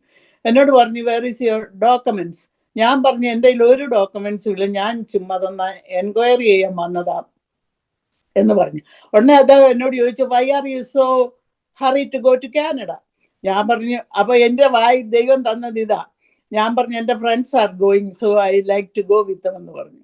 ഉടനെ അത് പറഞ്ഞ് എന്നെ വിട്ടു. 3 ദിവസം കഴിഞ്ഞപ്പം വിസ. ഒരു പേപ്പർ ആട്ടെ, ഒരു സൈൻ ആട്ടെ, ഒരുത്തരുടെയും ഒരു ലെറ്റർ ആട്ടെ, ഞാനൊരു നയാ പൈസ കൊടുത്തില്ല. I never went to a passport office, ഒരു പെനി കൊടുത്തിട്ടില്ല, യാതൊന്നുമില്ല. എല്ലാം ദൈവം തന്നെ അവൻ്റെ ആ പറഞ്ഞ പോലെ തന്നെ നടന്നുകൊണ്ടിരിക്കുക. അത് കഴിഞ്ഞു വിസ വന്നു. അപ്പോൾ എല്ലാം ആയപ്പോൾ ഞാൻ വിചാരിച്ചു എന്നാൽ വീട്ടിലൊന്ന് പോകാം എന്ന് വിചാരിച്ച് ഞാൻ നാട്ടിൽ പോയി. നാട്ടിൽ ചെന്നപ്പം ദൈവത്തിൻ്റെ ആത്മാവ് പറഞ്ഞതുപോലെ തന്നെ എൻ്റെ പിതാവിന് വിശ്വസിക്കാൻ പോലും വയ്യ. കാരണം ഞാൻ നേരത്തെ അവർക്ക് എഴുതിയില്ല, വിശ്വസിക്കാൻ വയ്യ. ആ ദേശത്തു നിന്നൊന്നും അന്ന് കാനഡയിലെങ്ങും ആരും കാനഡ എന്ന് കേട്ടിട്ട് പോലും ഇല്ല. പിന്നെ അമേരിക്കയിലെ ബൈബിൾ ക്ലാസ് പഠിക്കാനും ഒക്കെ ആളുകൾ വന്നിട്ടുള്ളതല്ലാതെ ആരുമില്ല. അപ്പച്ചൻ was so shocked and amazed. ദൈവം പറഞ്ഞ പോലെ തന്നെ ഹി വാസ് അമേസ്ഡ്. അന്നേരം വേറൊരു കാര്യം സംഭവിച്ചു. ചിലർക്ക് വെളിയിലൊക്കെ പോകുമ്പോൾ അവർക്കാർക്കും പൈസ ഇല്ല പ്ലെയിൻ ടിക്കറ്റിനും ഒന്നും. പക്ഷേ ദൈവം എനിക്ക് വേണ്ടി അത് ഓൾറെഡി ഇട്ടിരുന്നു. കാരണം എനിക്ക് കല്യാണത്തിനുള്ള പൈസ അപ്പച്ചനെ ശരിയാക്കി കാനറ ബാങ്കിൽ ഓൾറെഡി അവിടെ അവിടെ കിടക്കുക. എനിക്കതൊന്നും അറിയത്തില്ല. നാട്ടിൽ ചെന്നു ആ പണം അപ്പച്ചൻ കാനറ ബാങ്ക് അവിടുന്ന് എടുത്ത് ഡൽഹി കാനറ ബാങ്കിലേക്ക് ട്രാൻസ്ഫർ ചെയ്തു. എന്നെ കൊണ്ടുവന്ന് കടയിൽ കൊണ്ടുവന്ന് എന്തുമാത്രം സാരി വേണം, എന്തെല്ലാം വേണം വാങ്ങിച്ചു. ഞാൻ ഡൽഹി തിരിച്ചു വന്നു. 2 പേര് ആൽബർട്ടായിക്ക് പോകുന്ന 2 സ്റ്റാഫ് നേഴ്സസ് ഉണ്ടായിരുന്നു. അവരുടെ കൂടെ ഞാൻ കയറി കാനഡയിൽ. ദൈവം എന്നെ എടുത്ത് ഇവിടെ കൊണ്ടുവന്നു. ആരുടെയും സഹായം കൂടാതെ ദൈവം പറഞ്ഞ പോലെ തന്നെ അങ്ങനെയാണ് ഞാൻ കാനഡയിൽ വന്നത്. സോ ദൈവത്തിന്റെ വഴികൾ അത്ഭുതവും അഗോചരവുമാണ്. പിന്നെ കാനഡയിൽ വന്നിട്ട് ഇനിയിപ്പം ഒത്തിരി പറയാനുണ്ട്. അതുകൊണ്ട് ഞാൻ കാനഡയിൽ വന്നപ്പോൾ ഇവിടെ ചർച്ചില്ല, ആരാധനയില്ല, ഒന്നുമില്ല. ഞാൻ വളരെ കരഞ്ഞു, നിലവിളിച്ചു. ദൈവമേ, ഞാൻ ആരാധിച്ച് ഒരാളാണ്. ഇവിടെ ഞാൻ വരുന്നതിന് മുമ്പേ ദൈവത്തോട് ഞാൻ പറഞ്ഞു, കർത്താവേ, എൻ്റെ ആത്മീയ ജീവിതത്തിന് തടസ്സം വരുന്നുണ്ടെങ്കിൽ നീ എന്നെ അയക്കല്ലേ എന്ന് ഞാൻ കരഞ്ഞ് ദൈവത്തോട് പ്രാർത്ഥിച്ചു. ഇവിടെ വന്നപ്പോൾ പറഞ്ഞ പോലെ ആരാധനയില്ല, ആളുകൾ ആരുമില്ല. പിന്നെ ഞാൻ ചുരുക്കി പറയാം. അത് കഴിഞ്ഞ് സഭയുടെ കാര്യം ഞാൻ പറയുന്നില്ല, എല്ലാം കൂടെ പറഞ്ഞ പല വിഷയങ്ങളുണ്ട്. അതുകൊണ്ട് സഭയുടെ കാര്യം ഞാൻ മാറ്റി വെക്കുക. അത് കഴിഞ്ഞ് ഞങ്ങളുടെ വിവാഹം നടക്കുന്നു. കാരണം എൻ്റെ ഫാദർ ഒരു ചെറുക്കനെ ഷിക്കാഗോയിൽ നിന്ന് പറഞ്ഞ് ആ പുള്ളിക്കാരൻ്റെ അങ്കിള് സ്റ്റേറ്റിലുണ്ട്. അപ്പോൾ എൻ്റെ ഫാദർ സംസാരിച്ച് ഈ ഷിക്കാഗോയിലുള്ള കൊച്ചനെ ഇവിടെ പറഞ്ഞു വിട്ടു. അപ്പോൾ ഞാൻ പറഞ്ഞ അന്ന് തങ്കമ്മാമ പ്രവചനം പറഞ്ഞ തങ്കമ്മാമയൊക്കെ ഇവിടെ വന്നിട്ടുണ്ട് എന്നെ കാണാൻ. അപ്പം ഞങ്ങളെല്ലാം കൂടെ ഈ ചെറുക്കനെ എന്നെ കാണാനായിട്ട് ഷിക്കാഗോയിൽ നിന്ന് ഇവിടെ വന്ന് ഞങ്ങളെല്ലാം കൂടെ ഈ പുള്ളിക്കാരനെ കണ്ടത്. ഏതായാലും എനിക്ക് ഒരു ഇത് തോന്നിയില്ല, ദൈവഹിതമാണെന്ന് എനിക്ക് തോന്നിയില്ല. ഞാൻ അതിനടുത്തില്ല. പിന്നെ അപ്പച്ചൻ കാൽഗറിക്ക് പോയൊരു കൊച്ചനെ ഇവിടെ പറഞ്ഞു വിട്ടു. അവനും ഞാൻ ജോലി ചെയ്യുന്നിടത്ത് ഇറങ്ങി. എൻ്റെ ഗേൾ ഫ്രണ്ട് ഞങ്ങളെല്ലാവരും കൂടെ ആയി കാണുന്നു. അതും എനിക്ക് അങ്ങോട്ട് തൃപ്തിയായിട്ട് തോന്നുന്നില്ല. പിന്നെ മൂന്നാമത് ഇവിടെ വന്നപ്പോഴും ഇവിടെ ഉള്ള ആരാണ്ടൊക്കെ ആലോചിച്ചു. ഞാൻ പറഞ്ഞു എൻ്റെ പേരൻസ് തിരഞ്ഞെടുക്കാത്ത ഒരു കല്യാണാലോചനകളും എനിക്ക് വേണ്ട. അങ്ങനെ ആയി. പിന്നെ മൂന്നാമതോ നാലാമത്തെ ഞങ്ങളുടെ ഈ കല്യാണാലോചന വന്ന് അത് ഞങ്ങളുടെ സഭയിലിരുന്ന ഒരു പാസ്റ്ററും ഡാഡിയുടെ സഭയിലിരുന്ന അയിരൂർ ഒരു പാസ്റ്ററും രണ്ടിടത്തും ഇരുന്നവരാ, 2 ഫാമിലിയെ അറിയാവുന്ന ആ പാസ്റ്ററാണ് ഈ കല്യാണം ആലോചിച്ചു. ഉടനെ സാറപ്പച്ചനെ കാണാൻ പോയി. ആഞ്ഞിൽ കുമ്പനാട്ടെ പോയി. സാറപ്പച്ചനും ഒരു പാസ്റ്റർ കെ എബ്രഹാം, പുള്ളി ഒരു വീടുകളിലും അങ്ങനെ പോകത്തില്ലല്ലോ. പുള്ളി എൻ്റെ ഫാദറിൻ്റെ കൂടെ അയിരൂർ പോയി. എൻ്റെ ഹസ്ബൻഡിൻ്റെ വീട്ടിൽ പോയി. എല്ലാം ഓക്കെ ആന്ന്, 2 കൂട്ടർക്കും സമ്മതമാന്ന് ഒക്കെ ആയി. അത് ആ വിവരം എന്നെ അറിയിച്ചു. അന്ന് ഞാൻ സണ്ണിബ്രൂക്ക് മെഡിക്കൽ സെന്ററിൽ ജോലി ചെയ്തുകൊണ്ടിരിക്കുക, താമസിക്കുന്ന റെസിഡൻസിലാണ്. അപ്പം ഞാൻ ഈ ആലോചന വന്നെങ്കിൽ ഞാൻ ഓർക്കുന്നുണ്ട്, ഹോസ്റ്റലിൽ ഞാൻ ലോബിയിലിരുന്ന് ഞാൻ ദൈവത്തോടെ പ്രാർത്ഥിച്ച് ബൈബിള് തുറന്നു നോക്കിയപ്പം ഫസ്റ്റ് സാമുവേൽ 16:8 അതാ കണ്ടത്. മനുഷ്യരോ പുറമേ ഉള്ളത് നോക്കുന്നു, ദൈവമോ ഹൃദയങ്ങളെ ശോധന ചെയ്യുന്നു. ആ വചനം ദൈവം എന്നോട് സംസാരിച്ചു. അതിനുശേഷമാണ് ഞാൻ ഓക്കെ എന്ന് സമ്മതിച്ചത്. പിന്നെ ഞങ്ങളുടെ കല്യാണം ഇവിടെ മനോഹരമായിട്ട്, അതിന് ദൈവം ഒരു മാതാവിനെയും പിതാവിനെയും ഒരുക്കി. എല്ലാം നല്ല ഭംഗിയായിട്ട് കല്യാണം ഇന്ന് നടക്കുന്നതിലും ബെറ്ററായിട്ട്, ഈവൻ വിത്ത് ലെമസീൻ ഓർഡർ കല്യാണം നടന്നു. എൻ്റെ ഹസ്ബൻഡ് അന്നേരം സാൻ ആന്റോണിയോയിൽ പഠിച്ചുകൊണ്ടിരിക്കുക. ഞങ്ങൾ തമ്മിൽ കണ്ടിട്ടില്ല, പക്ഷേ കല്യാണാലോചന വന്നപ്പം കണ്ടു. പിന്നെ ഇവിടെ വെച്ചെന്നാൽ അങ്ങ് കല്യാണം നടക്കാമെന്ന് തീരുമാനിച്ചു. അങ്ങനെ ആ മാതാവും പിതാവും അവർ അപ്പോസ്തോലിക ചർച്ചിൽ പോകുന്നവരാണ്. ഞങ്ങൾ അപ്പോസ്തോലിക ചർച്ചിൽ കൊണ്ടുപോയി, എന്നെയും എൻ്റെ ഗേൾ ഫ്രണ്ട്. അതിനിടയിൽ ഞാൻ ആദ്യം വന്നപ്പം ബേക്രസ്റ്റ് എന്ന ഹോസ്പിറ്റലിലാണ് ജോലി എടുത്തത്. അവിടെ വന്ന് ഞങ്ങൾക്ക് താമസിക്കാൻ സൗകര്യങ്ങളും എല്ലാം ഉണ്ട്. ഹോസ്പിറ്റലിൻ്റെ അടുത്തൊരു ബംഗ്ലാവ് തന്നിട്ടുണ്ട്. അന്നേരം ഒരു ഗേൾ ഫ്രം റാഞ്ചിയിൽ നിന്നൊരു ഗേൾ അവിടെ വന്നപ്പോൾ ആ പുള്ളിക്കാരത്തിക്ക് ആരെയും അറിയത്തില്ല, ഡൽഹിയിലുള്ളവരെ ആരെയും അറിയത്തില്ല, എന്നെയും അറിയത്തില്ല. അപ്പം ബീങ് എ പെൻഡക്കോസ്റ്റൽ ഗേൾ, ഞാനൊരു പെൻഡക്കോസ്റ്റൽ ഗേൾ ആയതുകൊണ്ട് ഞാൻ ആ വ്യക്തിയെ എൻ്റെ ഫ്രണ്ടായിട്ട് എടുത്ത് എൻ്റെ റൂമിൽ കൊണ്ടൊക്കെ കിടത്തുകയും എല്ലാം ചെയ്ത് ഞങ്ങളങ്ങനെ ഫ്രണ്ട്സായി. അങ്ങനെ ഞങ്ങൾ സണ്ണിബ്രൂക്കിലേക്ക് പോയത്. അങ്ങനെ സണ്ണിബ്രൂക്ക് മെഡിക്കൽ സെൻറ്ററിൽ ആയിരുന്ന സമയത്താണ് വിവാഹം നടക്കുന്നത്. വിവാഹം നടന്നതിൻ്റെ ശേഷം എൻ്റെ ഹസ്ബൻഡ് അങ്ങ് സാൻ ആന്റോണിയോയിൽ പോയി. പിന്നെ ഞാനും സാൻ ആന്റോണിയോയിൽ പോകേണ്ടതായിട്ട് വന്നു. കാരണം ഒരു ഡോക്ടർ അവിടെ എന്നെ വിളിച്ചു പറഞ്ഞു, ഉടനെ നീ വരണം എന്നെല്ലാം പറഞ്ഞ് ഞാനും സാൻ ആന്റോണിയോയിൽ പോയി. അവിടെ ആ ഡോക്ടർ എന്നെയും കൊണ്ട് ലൂത്തറൻ ഹോസ്പിറ്റലിൽ പോയി. 1 വർഷം ഞാൻ അവിടെ ജോലി ചെയ്തുകൊണ്ടിരിക്കുമ്പോൾ ഞാൻ ജോലി ചെയ്ത സണ്ണിബ്രൂക്കിൽ നിന്ന് ഹെഡ് നേഴ്സും ഓർഡർലീസ് വരെ എന്നെ കിടന്ന് വിളിക്കുക, നീ ഇഞ്ഞ് പോരെന്നും പറഞ്ഞ്. അപ്പോൾ അവിടെ സാൻ ആന്റോണിയോയിൽ ചെന്നപ്പോൾ അവിടെ മലയാളികൾ ആരുമില്ല, എല്ലാം വെള്ളക്കാരാണ്.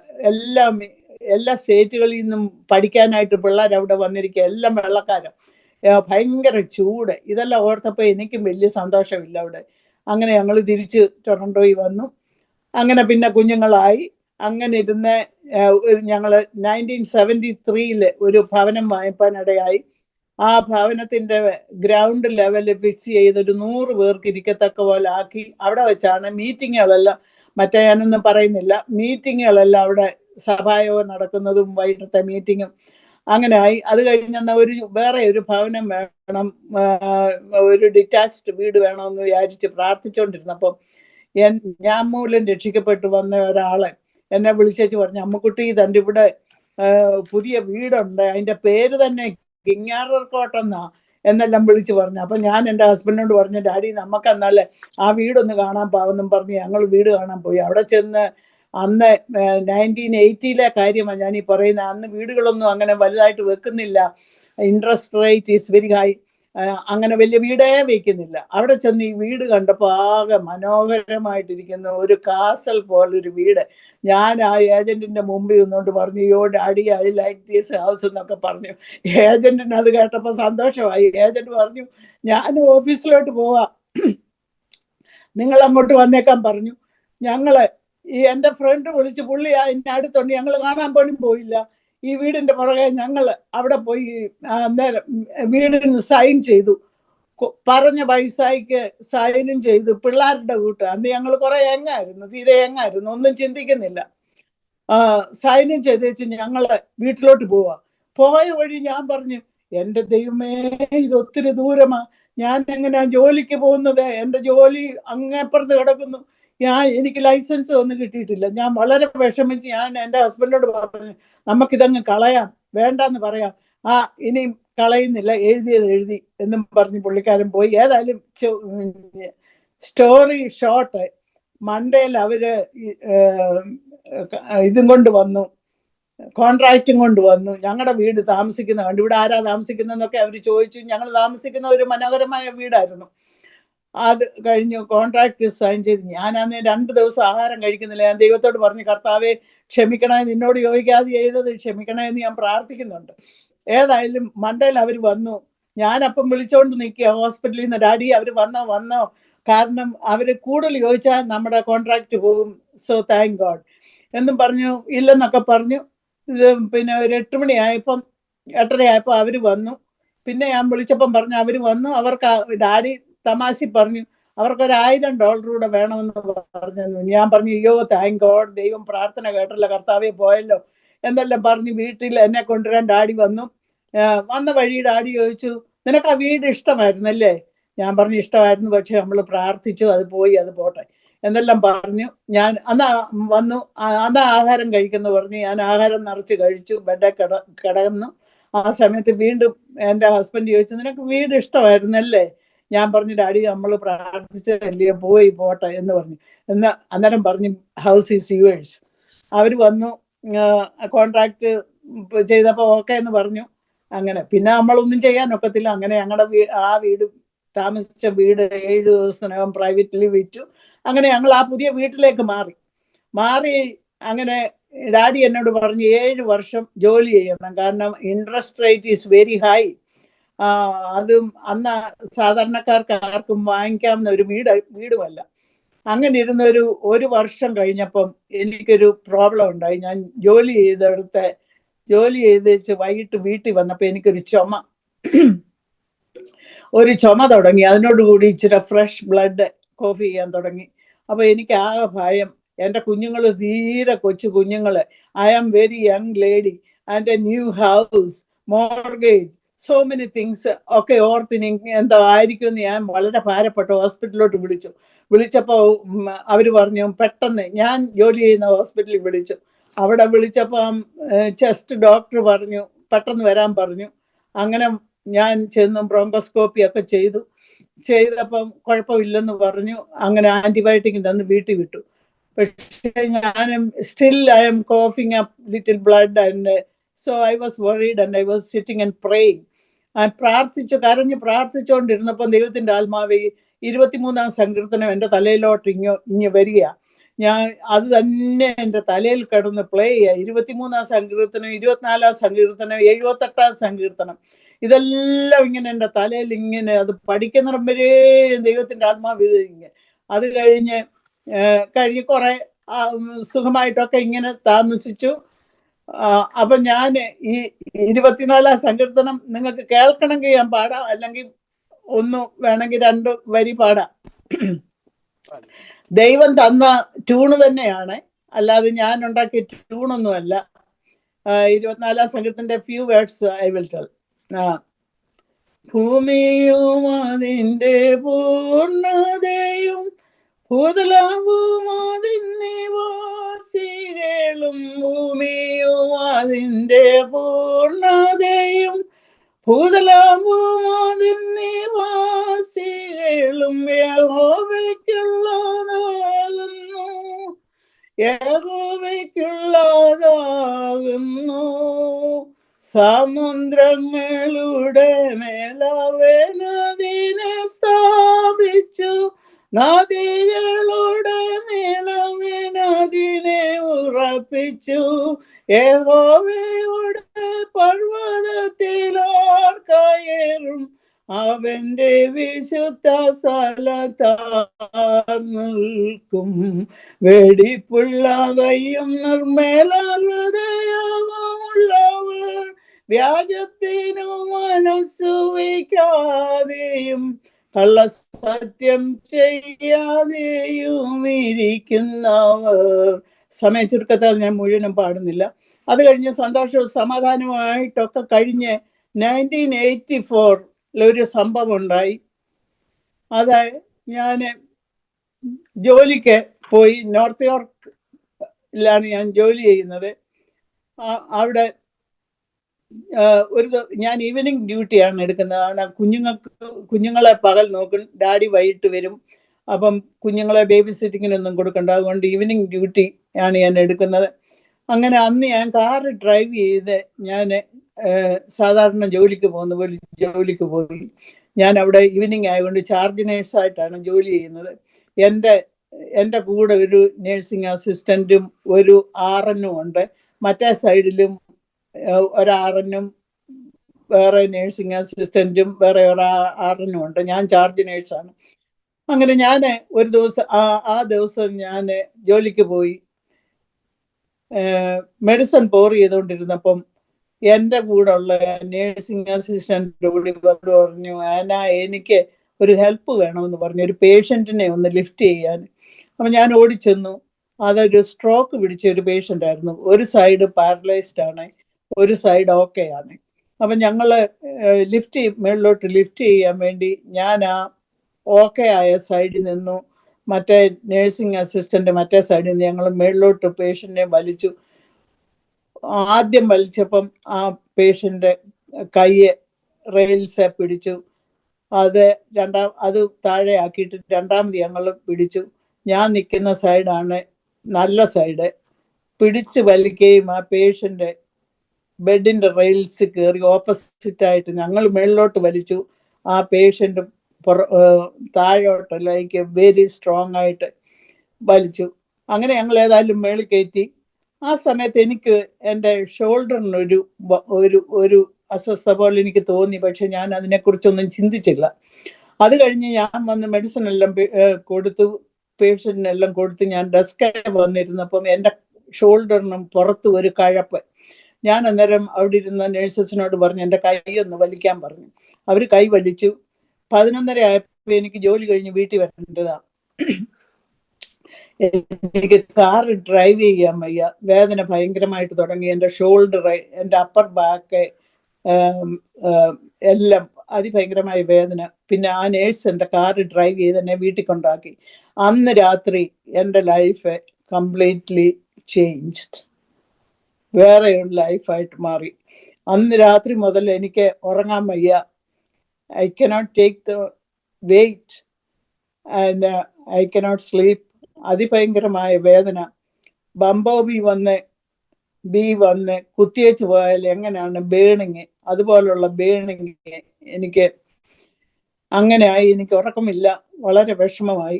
ഡോക്ടറിൻ്റെ അടുക്കി പോയി ജോലിക്ക് പോകണ്ടെന്ന് പറഞ്ഞെങ്കിലും എന്നെ പ്രതി അവരെന്നും ഓരോ നേഴ്സസിനെ അവിടെ ആക്കണം. അതൊക്കെ ഓർക്കുന്നു. അതെല്ലാം ഓർത്ത് ഞാൻ വളരെ ഭാരപ്പെട്ട് ഒരു രാത്രി ഉറക്കമില്ലാതെ ഇങ്ങനെ കണ്ണുനീരോട് ദൈവസന്നിധിയിൽ ഇങ്ങനെ കിടക്കുകയാണ്. എൻ്റെ ഹസ്ബൻഡിനും ഞാൻ എൻ്റെ ഹൃദയത്തിൽ കൂടി പോകുന്നതൊന്നും അറിയത്തില്ല.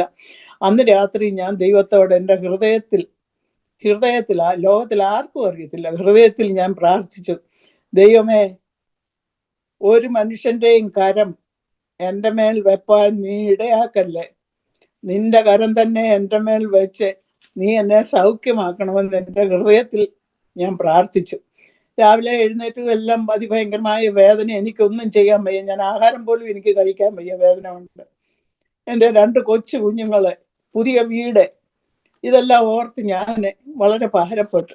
അങ്ങനെ ഇരുന്നപ്പോൾ ഡിട്രോയിറ്റിൽ നിന്നൊരു, അന്ന് ഞങ്ങൾക്ക് ചർച്ച് ഒന്നുമില്ല, ആളുകളൊന്നും അധികമായിട്ടില്ല. ഡിട്രോയിറ്റിൽ നിന്നൊരു പാസ്റ്റർ ഞങ്ങളുടെ സഭയിൽ വന്നു. അപ്പം ആ പുള്ളിക്കാരന് മനസ്സിലായി എനിക്ക് ബാക്ക് പെയിൻ ആണ്. അപ്പം എന്നോട് പറഞ്ഞു, അമ്മാമേ, ഞാൻ അമ്മമ്മയ്ക്ക് വേണ്ടി 2-3 ദിവസം ഇവിടെ താമസിച്ച് പ്രാർത്ഥിച്ചിട്ടേ പോകുന്നുള്ളൂ എന്ന് പറഞ്ഞു. കാരണം ആ വ്യക്തിയുടെ പേരൻസും അവരെല്ലാം ഞങ്ങളുടെ അനിൽത്താനത്തെ പണ്ടത്തെ കാലത്ത് പാസ്റ്ററായിട്ട് ഇരുന്നതാണ്. അതുകൊണ്ട് ഞങ്ങളെ എല്ലാം അവർക്കറിയാം. ഈ മാമച്ചൻ എന്നാണ് ഈ പാസ്റ്ററിന്റെ പേര്. യങ് ആളാണ്. അപ്പം എന്നോട് പറഞ്ഞു ഞാൻ അമ്മാമ്മയ്ക്ക് വേണ്ടി പ്രാർത്ഥിച്ചിട്ട് പോകാമെന്ന് പറഞ്ഞു. അങ്ങനെ ഞങ്ങൾ ആ കിങ്ങാറക്കോട്ടിൽ ആ ഭവനത്തിൽ, അപ്പോൾ എൻ്റെ ഹസ്ബൻഡിൻ്റെ പേരൻസ് എല്ലാം വന്നിട്ടുണ്ട്. ഞങ്ങൾ ഒരു ദിവസം ഈ പാസ്റ്ററും വന്നു. എൻ്റെ കൂടെ ഡൽഹിയിലുണ്ടായിരുന്ന ഒരു സഹോദരി യാക്കോബ കുടുംബത്തിൽ നിന്ന് വന്ന് ഈ റിവൈവലിന് ഇടയ്ക്ക് വന്ന് പരിശുദ്ധാത്മാഭിഷേകം പ്രാപിച്ച് അല്പം പ്രവചനപരവുമുണ്ട്. ആ പുള്ളിക്കാരിയും വന്നിട്ടുണ്ട്. ഞങ്ങൾ ഇങ്ങനെ പ്രാർത്ഥിക്കാൻ വേണ്ടി ഞങ്ങളുടെ ആ പുതിയ വീട്ടിലെ ഒരു കോർണറിൽ ഇങ്ങനെ ഇരിക്കുകയാണ്. ഞാൻ വേദന കൊണ്ട് എനിക്ക് എന്ത് ചെയ്യണമെന്നൊന്നും എനിക്ക് ഇവിടുത്തെ സിസ്റ്റം അറിയത്തില്ല, എനിക്കൊന്നും അറിയത്തില്ല. ഞാൻ അവിടെ ഇരുന്ന് പ്രാർത്ഥിക്കാൻ മുട്ടുകുത്തിയതും ഈ സഹോദരിയിൽ കൂടെ ദൈവത്തിൻ്റെ ആത്മാവ് എന്നോട് പറഞ്ഞു, മകളെ, ഞാൻ തന്നെ എൻ്റെ കരം നിന്റെ മേൽ വച്ച് ഞാൻ നിന്നെ സൗഖ്യമാക്കും.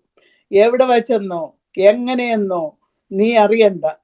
ഞാൻ നിന്നെ ഉന്നതമായൊരു സ്ഥാനത്ത് കൊണ്ടു നിർത്തും. ഇവൾ എങ്ങനെ ഇവിടെ കയറിയെന്ന് അനേകർ ചിന്തിക്കും. അനേകർ അവിടെ കയറാൻ നോക്കും, പക്ഷേ സാധിക്കുകയില്ല. ഇത്രയുമാണ് പ്രവചനം. പ്രാർത്ഥന കഴിഞ്ഞ് എഴുന്നേറ്റപ്പം ഞാൻ വിചാരിച്ചു, മനുഷ്യരൊക്കെ ഈ നല്ല വീട്ടിൽ ഞങ്ങൾ താമസിക്കുന്നതുകൊണ്ട് ചിന്തിക്കുന്ന അന്നൊക്കെ ഞാൻ വിചാരിച്ചു. പക്ഷേ അതല്ല. ദൈവത്തിൻ്റെ അത്ഭുത പ്രവർത്തനങ്ങളെ വർണ്ണിപ്പാൻ എനിക്ക് ഈ 2 കാര്യം നിവൃത്തിയായി. പക്ഷേ അത് വർണ്ണിക്കാൻ വളരെ വിഷമമാണ്. It takes hours and hours വർണ്ണിപ്പാൻ. ഞാൻ ആദ്യം ഒന്ന് ഈ ദൈവം പറഞ്ഞത് ഞാൻ ഇടയ്ക്ക് അങ്ങ് പറയാം. 24 വർഷം ഞാൻ ആ പെയിനായിട്ട് എൻ്റെ സമയങ്ങൾ കഴിക്കേണ്ടതായിട്ട് വന്നു. എനിക്ക് ഡാഡി ജോലിക്ക് പോയാൽ ഞാൻ ഒരു കപ്പ് കോഫി ഉണ്ടാക്കി ആ സൺറൂമിൽ അവിടെ ഇരുന്നാൽ വൈകുന്നേരം വരെ അവിടെ ഇരിക്കും. എനിക്ക് ആഹാരം കഴിക്കണമെന്നില്ല. പെയിൻ കൊണ്ട് ഞാൻ വളരെ കഷ്ടപ്പെട്ട് പലവിധ ഉണ്ട്. കാരണം ഞാൻ ഒരിക്കൽ ഓർക്കുന്നു, ഞാൻ കിച്ചണിൽ വന്ന് അതിഭയങ്കരമായ വേദന കൊണ്ട് ഞാൻ ഇങ്ങനെ ഇരിക്കുകയാണ്. എന്നാൽ ഇച്ചിരി കോഫി ഉണ്ടാക്കാമെന്ന് വിചാരിച്ച് ഒരു പാത്രത്തിനകത്ത് ഇച്ചിരി വെള്ളം വെച്ച് ഓണാക്കി വെച്ച് ഞാൻ വന്ന് ചേറയിൽ അവിടെ ഇരിക്കുകയാണ്. വേദന കൊണ്ട് ഞാൻ അവിടെ ഇരുന്ന് കരയാണ്. കരഞ്ഞുകൊണ്ടിരുന്നപ്പോൾ ആ സ്റ്റൗവിൽ നിന്ന് തീയെ തൂക്കിയിട്ടിരുന്ന ടവലെ പിടിച്ച് അത് തീയായിട്ട് കൗണ്ടറെ കയറി. എന്നിട്ട് ഞാൻ അറിയുന്നില്ല, കാരണം എനിക്ക് ഈ വേദന കൊണ്ട് ഞാൻ അവിടെ ഇരുന്ന് ഇരിക്കുകയാണ്. അങ്ങനെ ഞാൻ പറയാൻ തുടങ്ങിയാൽ ഈ വേദനയുടെ കാര്യം എനിക്ക് ഒരു കാറിൽ യാത്ര ചെയ്യാൻ വയ്യ. അല്പം കാറൊന്ന് ജെർക്ക് ചെയ്താൽ എൻ്റെ സ്പൈനെല്ലാം കൂടെ ബേഴ്സ്റ്റ് ചെയ്യുന്ന പോലെ എനിക്ക് തോന്നും. ഞാൻ പിന്നെ വല്ലവരുടെയും ലോണിൽ പോയി കിടന്നിട്ടുണ്ട്, സ്ട്രേഞ്ചേഴ്സിൻ്റെ. കാരണം എനിക്ക് യാത്ര ചെയ്യാൻ വയ്യ. അങ്ങനെ അനേക കാര്യങ്ങളുണ്ട്. അതൊന്നും ഞാനിവിടെ വിസ്തരിക്കാൻ സമ്മതിക്കുന്നില്ല. എൻ്റെ ബുക്കിനകത്ത് ഞാൻ കുറച്ചൊക്കെ എഴുതിയിട്ടുണ്ട്. അങ്ങനെ ഇരുന്ന് 24 വർഷം കഴിഞ്ഞ് ഞാൻ അതങ്ങ് പെട്ടെന്ന് പറയുകയാണ്. 24 വർഷം കഴിഞ്ഞ് ജൂൺ മാസം 1984 ജാനുവരിയിലാണ് ഇത് സംഭവിച്ചത്. ഇത് ഞാൻ ഇഞ്ചറി ആയത്, ഹീലായത് ജൂൺ 2008 ജൂൺ 8-നാണ്. അതെങ്ങനെയെന്ന് വെച്ചാൽ ഇതിനിടയ്ക്ക് ഇത്രയും വർഷങ്ങളിൽ ഞാൻ ഈ പെയിനായിട്ട് പോവുകയാണ്. പക്ഷേ വീട്ടിൽ ആളുകൾ വരും, ഞാൻ അവരോടൊന്നും കാണിക്കത്തില്ല. കുഞ്ഞുങ്ങളെ കാണിക്കും. 2 ആൺകുഞ്ഞുങ്ങളാണ്. അവർ യൂണിവേഴ്സിറ്റിയിലും കോളേജിലും ഒക്കെ പോകുന്നു. ആ കുഞ്ഞുങ്ങൾ കാണണ്ട മമ്മി സിക്കായിട്ടിരിക്കുന്നത്.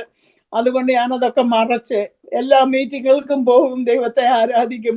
ആരെങ്കിലും വീട്ടിൽ വന്നാൽ അവർക്ക് കാപ്പി ഉണ്ടാക്കും. പക്ഷേ എൻ്റെ അതിഭയങ്കരമായ വേദനയാണ്. എന്ത് ചെയ്യണമെന്നൊന്നും എനിക്കറിയത്തില്ല. ഡോക്ടേഴ്സിൻ്റെ അടുക്ക് പോയി അങ്ങനെ ഇരുന്നപ്പോൾ ഞാൻ ഒരു കാര്യം ഓർക്കുന്നു. ഇതിനിടയിൽ ഞാൻ ഒരു ഡോക്ടർ മൈലോഗ്രാം ചെയ്യണമെന്ന് പറഞ്ഞു. മൈലോഗ്രാം എന്ന് പറഞ്ഞാൽ ശാന്തിക്ക് അറിയാമായിരിക്കുമല്ലോ, ഡൈ കുത്തി ചെയ്തിട്ട് എക്സ്റേ ഒക്കെ എടുക്കുന്നത്. അത് ചെയ്ത് എനിക്ക് തല പൊക്കാൻ വയ്യാതെ അങ്ങനെ ഇരുന്ന സമയത്താണ് ഏണസ്റ്റ് ഏഞ്ചലി എന്നും പറഞ്ഞ് ഒഹായോ എന്നൊരു ദൈവദാസനെ ഏം, ഇതുപോലെ ഹീലിംഗ് മിനിസ്ട്രി ഉള്ള ഒരാളാണ്. അത് മെസ്സസോഗായി വന്ന് അവിടെ വലിയ കൺവെൻഷൻ നടത്തുന്നു എന്ന് അറിഞ്ഞു. എന്നാൽ നമുക്ക് അവിടുന്ന് പോകാമെന്നും പറഞ്ഞ് ഞാനും എൻ്റെ ഹസ്ബൻഡും മദറും ഫാദറും ഞങ്ങളെല്ലാം കൂടെ മെസ്സസോഗായിൽ ഈ കൺവെൻഷന് വേണ്ടി പോയി. എനിക്ക് തല പൊക്കാൻ വയ്യ. ഞാൻ അമ്മച്ചിയുടെ മടിയിൽ ആ മീറ്റിങ്ങിന് അവിടെ ചെന്ന്, ആയിരങ്ങൾ അവിടെ മീറ്റിങ്ങിന് വന്നിട്ടുണ്ട്. ഞാൻ അമ്മച്ചിയുടെ മടിയിൽ എൻ്റെ തല വെച്ച് ഇങ്ങനെ കൺവെൻഷൻ അവിടെ കിടക്കുകയാണ്. അപ്പോൾ ഏണസ്റ്റ് ഏഞ്ചലി വന്ന് ധനശേഖരമൊക്കെ കഴിഞ്ഞ് പാട്ടും എല്ലാം കഴിഞ്ഞ് വെച്ച് പുള്ളി സ്റ്റേജിലോട്ട് വന്നു. ഹോളി ഹോളി ഹോളി എന്ന് 3 പ്രാവശ്യം പറഞ്ഞു. അവിടെ ഒരു മനോഹരമായ അന്തരീക്ഷം അവിടെ ഉണ്ടായി. അങ്ങനെ ഇരിക്കെ ഇങ്ങനെ ഹോളി ഹോളി എന്ന് പറയും. ഞാൻ അങ്ങ് ആത്മാവിലായി, ഭയങ്കര എല്ലാവർക്കും കേൾക്കത്തക്ക പോലെ ആത്മാവിൽ ഇങ്ങനെ സംസാരിച്ചു. അപ്പം പുള്ളി പറഞ്ഞു അവിടെ ഹീലിംഗ് നടക്കുന്നു എന്ന് പറഞ്ഞു. പക്ഷെ എനിക്ക് അന്ന് ഹീലിംഗ് ഉണ്ടായില്ല.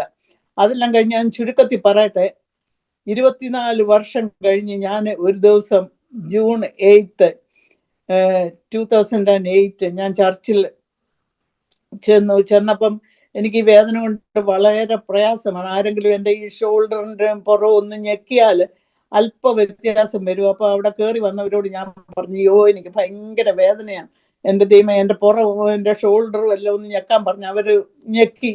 ഞാൻ സഭായോഗത്തിന് കയറിയിരുന്നു. എനിക്ക് ഇരുന്നപ്പം എനിക്ക് എൻ്റെ നെക്ക് താഴെയോട്ട് വെക്കാനോ ഒന്നും എനിക്ക് വയ്യ. അന്നേരം എൻ്റെ പുറകിലിരിക്കുന്ന ഒരു സിസ്റ്റർ ഉണ്ട്. പുള്ളിക്കാരി എൻ്റെ ചേറയിലൊന്നും തൊട്ടാൽ അതും എനിക്ക് അൺകംഫർട്ടബിളാണ്. അന്ന് പകൽക്കാലം മീറ്റിങ്ങിന് ഇരിക്കുന്ന സമയത്ത് ഞാൻ ദൈവത്തോട് പറഞ്ഞു, ദൈവമേ ഇന്ന് ഇത് ലാസ്റ്റ് ഡേ ആണ് ഞാൻ ഇവിടെ വരുന്നത്. ഇനി നിന്നെ ആരാധിക്കാൻ എനിക്ക് വരാൻ ഒക്കുമോ എന്ന് എനിക്ക് തോന്നുന്നില്ല എന്നെൻ്റെ മനസ്സിൽ ഞാൻ പറഞ്ഞു. മനസ്സിൽ പറഞ്ഞു കഴിഞ്ഞ് എഴുന്നേറ്റു. സഹായം കഴിഞ്ഞ് ഞങ്ങൾ വീട്ടിലേക്ക് വരികയാണ്. I was very disappointed. എൻ്റെ മനസ്സിൽ വളരെ ഡിസപ്പോയിൻറ്റഡ് ആയി. ഞാൻ ഒന്നും മിണ്ടുന്നില്ല. ഞങ്ങൾ ഇങ്ങനെ വരുന്ന വഴിയിൽ ഞാൻ പല കാര്യങ്ങൾ ചിന്തിച്ചു. ദൈവമേ, ഈ വയ്യാതെ ഞാൻ നിന്നെ ആരാധിക്കാൻ ഇത്രയും നാൾ നിന്നെ ആരാധിച്ചു. വീട്ടിൽ വരുന്നവർക്ക് എത്ര വയ്യായാലും എല്ലാം ചെയ്തു കൊടുത്തു. ദൈവമേ, എത്രയോ പേര് പിന്നെ ഇങ്ങനെ ആളുകളെ വിശ്വാസികളെന്ന് പറഞ്ഞാലും ദൈവമേ അങ്ങനെ ജീവിക്കുന്നില്ലല്ലോ എന്നൊക്കെ എൻ്റെ മനസ്സിൽ ഇങ്ങനെ വന്ന് ഓൺ ദ വേ ഞാൻ പറഞ്ഞു ആസാഫ് പ്രാർത്ഥിച്ച പോലും ഞാൻ പറഞ്ഞു എന്നാൽ ഞാൻ എൻ്റെ ഹൃദയത്തെ ശുദ്ധീകരിച്ചതും എൻ്റെ കൈകളെ കുറ്റമില്ലായ്മയിൽ കഴിയതും വെറുതെ. എൻ്റെ ഹൃദയത്തിലാണ് ഞാനിത് പറയുന്നത്.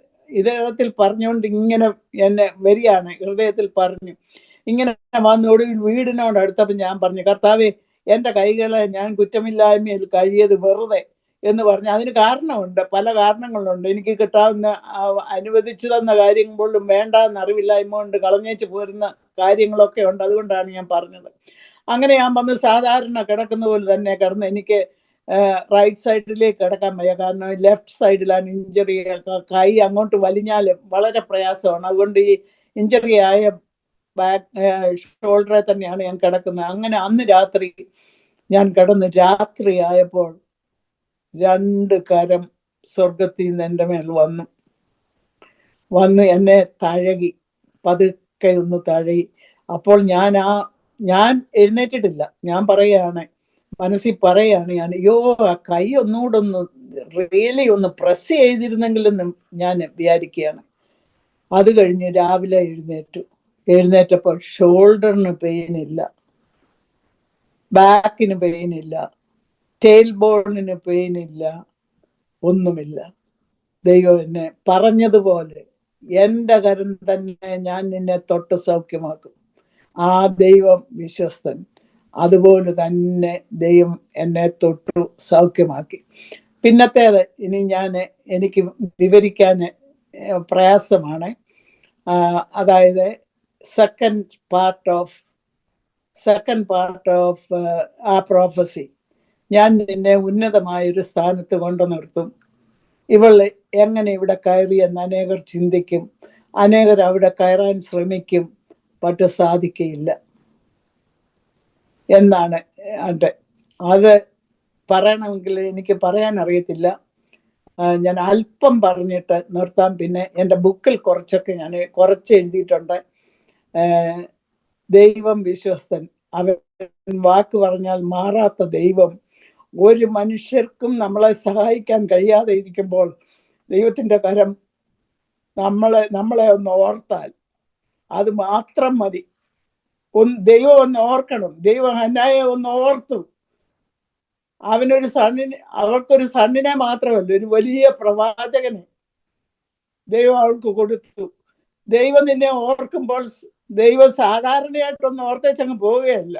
അതിൻ്റെ പിൻപിൽ വലിയൊരു അനുഗ്രഹം ഉണ്ടെന്ന് നോക്കണം. ഞാൻ ഈ ഹീലാകുന്നതിന് മുമ്പേ ആദ്യം സംഭവിച്ചത് രണ്ടാമത്തെ പാർട്ടാണ്. അതായത് ഞങ്ങളുടെ കുഞ്ഞുങ്ങൾ ഞങ്ങൾക്ക് 2 ആൺമക്കളാണ് ദൈവം തന്നത്. ആ കുഞ്ഞുങ്ങളെ ദൈവഭയത്തിൽ വളർത്തിക്കൊണ്ട് വരുവാൻ ദൈവം ഞങ്ങളെ സഹായിച്ചു. 2 കുഞ്ഞുങ്ങളും ദൈവത്തെ സേവിക്കുന്നവരാണ്. 2 കുഞ്ഞുങ്ങൾക്കും നല്ല എഡ്യൂക്കേഷൻ ദൈവം കൊടുത്തു. ആദ്യത്തെ മോൻ കമ്പ്യൂട്ടർ എഞ്ചിനീയറിങ് പഠിച്ചതാണ്. കാരണം അവന് ഡോക്ടറിന് പോകാൻ ഒന്നും താല്പര്യമില്ല. കാരണം രക്തം കാണുന്നൊന്നും അവന് ഇഷ്ടമല്ലാത്ത, അവന് ഏത് വേണമെന്ന് ഞങ്ങളൊന്നും പറഞ്ഞില്ല, അവൻ തന്നെ തിരഞ്ഞെടുത്തതാണ്. എന്നാൽ അവൻ 18 വയസ്സായപ്പം ആദ്യത്തെ ഇയർ കമ്പ്യൂട്ടർ എഞ്ചിനീയറിങ് പഠിച്ചതിൻ്റെ ആദ്യത്തെ ഇയർ ഹോളിഡേയ്സിന് ഓഫ് കിട്ടി. അവൻ അന്ന് രാത്രി വേറെ വല്ല കുഞ്ഞുങ്ങളും ആണെങ്കിൽ ഇത്രയും ഹാർഡ് വർക്ക് പഠിച്ചേച്ച് ഒരു പകലേലും ഉറങ്ങണമെന്ന് ചിന്തിക്കില്ലയോ? അതവൻ ചിന്തിച്ചില്ല. കുളിച്ചു, ഡ്രസ്സ് ചെയ്തു, കാർ എടുത്തു, ജോലിക്ക് വേണ്ടി റിച്ച്മണ്ട് ഹിൽ എന്ന് പറയുന്ന ഒരു സ്ഥലത്ത് ഇവിടെ അടുത്താണ് ഒരു ബാറ്ററി ടെക്നോളജി ഇൻകോപ്പറേറ്റഡ്, അവിടെ ജോലിക്ക് വേണ്ടി ചെന്നപ്പോൾ അവിടെ വേക്കൻസി ഒന്നുമില്ല. അവര് ഒരു പ്രത്യേക വേക്കൻസി ഉണ്ടാക്കി റിസർച്ച് ആൻഡ് ഡെവലപ്മെന്റിൽ അവനെ ഇട്ടു. He's only 18 years old at that time. ഇട്ടു. ആ കുഞ്ഞ് 4 ബുക്കുകൾ അവിടെ പ്രോഗ്രാം ചെയ്തു. എങ്ങനെയാണ് ഓർഡിനറി ബാറ്ററി റീചാർജബിൾ ആക്കി എടുക്കുന്നത് എങ്ങനെയാണെന്ന് അവൻ ആ കമ്പനിക്ക് വേണ്ടി പ്രോഗ്രാം ചെയ്തു. ആ പ്രോഗ്രാം നോക്കിയിട്ടാണ് അവിടെ ജോലി ചെയ്യുന്ന എല്ലാ എംപ്ലോയേഴ്സും ജോലി ചെയ്യുന്നത്. അത് കഴിഞ്ഞിട്ട് പിന്നെ he didn't have to go, അവിടെ പോകേണ്ട ആവശ്യമില്ല. അവിടുത്തെ ജോലിക്കാരൻ എന്തെങ്കിലും പ്രോബ്ലം ഉണ്ടെങ്കിൽ അവൻ ചെന്നാൽ മതി. അങ്ങനെ ആ ഫസ്റ്റ് ഇയറിൽ തന്നെ പൈസ വീട്ടിൽ ഇങ്ങനെ വന്നുകൊണ്ടിരിക്കും അവൻ്റെത്. ഹി ബിക്കം എ കൺസൾട്ടൻ്റ്, അവിടുത്തെ ഒരു കൺസൾട്ടൻ്റായി. അങ്ങനെ ഇരുന്ന സമയത്ത് next year he was working. അപ്പോഴത്തേക്ക് അവൻ യൂണിവേഴ്സിറ്റിയിലെ സെക്കൻഡ് ഇയർ തേർഡ് ഇയർ ആയി. 10 ഒരു കോപ്പിന് അവർ സ്കൂളിൽ നിന്ന് പിള്ളേരെ എല്ലാം വിടും, ഒരു വർഷത്തേന് കോപ്പ്. അപ്പോൾ ആ കുഞ്ഞ് 10 കമ്പനികളിൽ അപ്ലൈ ചെയ്തു. 10 കമ്പനിയിൽ നിന്ന് അവന് ഞങ്ങളോടൊന്നും വന്ന് പറയത്തില്ല. ടെസ്റ്റ് മണി പറഞ്ഞപ്പോഴാണ് അന്ന് ഉണ്ടായിരുന്നേ. അന്ന് ആളുകളാരും ഇല്ല. ടെസ്റ്റ് മണി പറഞ്ഞപ്പോഴാണ് ഞങ്ങൾ കേൾക്കുന്നത്. 10 കമ്പനികളിൽ അപ്ലൈ ചെയ്ത് 10 കമ്പനികളിൽ നിന്നും അവന് ജോലി കിട്ടി. ടൊറന്റോ യൂണിവേഴ്സിറ്റി പഠിക്കുന്ന അപ്ലൈ ചെയ്ത എല്ലാ പിള്ളേരിൽ നിന്നും ഏറ്റവും കൂടുതൽ പൈസ അവൻ്റെ ഒരു ഫ്രണ്ട് ഞങ്ങളോട് പറഞ്ഞ he won't tell anything to us. അങ്ങനെ അപ്പോൾ ഡെർലീന എന്ന് പറയുന്ന ഒരു കമ്പനിയിൽ അതിൻ്റെ ബുക്കെല്ലാം പുറകിൽ ഇരിപ്പുണ്ട്. ആ ജോലി എടുത്തു. IBM അങ്ങനെയുള്ള എല്ലാ കമ്പനികളിൽ നിന്നും ജോലി കിട്ടി. ഈ ഡെർലീന എന്ന് പറയുന്ന ഒരു സ്ഥലത്ത് അവൻ ജോലി എടുത്ത് ഫുൾ ടൈം 1 year. അപ്പം ബാറ്ററി ടെക്നോളജിയിലെ അവൻ ഓൾറെഡി കൺസൾട്ടൻ്റായിട്ട് ഡെർലിനായി ഫുൾ ടൈം.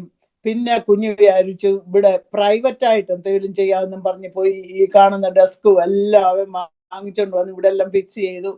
അങ്ങനെ 3-4 പ്രോഗ്രാം അവൻ്റെ തലയിൽ ഇരിക്കുമ്പോൾ ഒരു ദിവസം 2 വ്യക്തികൾ ഇവിടെ കടന്നു വന്നു. 2 യങ് പീപ്പിൾ കടന്നു വന്നിട്ട് ഇവനെ വിളിച്ച് വീടിൻ്റെ ഫ്രണ്ടിൽ കൊണ്ടിരുന്ന് കുറേ ഏറെ നേരം വർത്തമാനം പറഞ്ഞു കഴിഞ്ഞേച്ച് കുഞ്ഞ് കയറി അകത്ത് വന്നേച്ച് ഞങ്ങളോട് പറഞ്ഞു, ഈ കുഞ്ഞുങ്ങളെ they are want to do something, എൻ്റെ ഹെൽപ്പ് അവർ ചോദിക്കുന്നു. എനിക്ക് സമയമില്ല, കാരണം ഈ ജോലികളെല്ലാം ഉള്ളതുകൊണ്ട്. പക്ഷേ എന്നാലും ഞാൻ അല്പസമയം അവർക്ക് വേണ്ടി സ്പെൻഡ് ചെയ്യാമെന്ന് അവരോട് പറഞ്ഞു പോയതാ. അതിൽ പിന്നെ എൻ്റെ കുഞ്ഞിനെ കാണണമെങ്കിൽ അങ്ങനെ പോയി. നിങ്ങളാരും വിശ്വസിക്കത്തില്ല, ഒരു കമ്പനി അങ്ങ് സ്റ്റാർട്ട് ചെയ്തു. ഡൗൺ ടൗണിലെ റിച്ച്മണ്ട് സ്ട്രീറ്റ്, ലംബാർഡ് സ്ട്രീറ്റ് സ്ട്രീറ്റിൽ ഒരു കമ്പനി സ്റ്റാർട്ട് ചെയ്തു. എൻ്റെ ഹസ്ബൻഡ് പറയും ബാബി സ്റ്റാർട്ടഡ് എ കമ്പനി. എനിക്ക് വിശ്വസിക്കാൻ പോലും വയ്യ. Is only 18-19 years old. അവിടെ 20 ജോലിക്കാരുമായിട്ട്. അന്നൊന്നും ഇൻ്റർനെറ്റ് ഇറങ്ങിയിട്ടില്ല, ഒന്നുമില്ലാത്ത ഒരു കാലമാണ് ഇത്. എത്ര വർഷമായി? 25. അന്ന് ഒന്നും ഇല്ലാത്ത ഒരു കാലമാണ്, ഇൻ്റർനെറ്റ് ഒന്നും ആയിട്ടില്ല. ഏതായാലും ഈ 15-20 ജോലിക്കാരും പ്രോഗ്രാമേഴ്സും എല്ലാമായി ഇതെല്ലാം കൂടെ ടി വിയിലോട്ട് വരാൻ തുടങ്ങി, എല്ലായിടത്തും വരാൻ തുടങ്ങി. കാരണം ഈ ഇൻ്റർനെറ്റിൻ്റെ തുടങ്ങിയിട്ടില്ല, ആർക്കും അറിയത്തില്ല.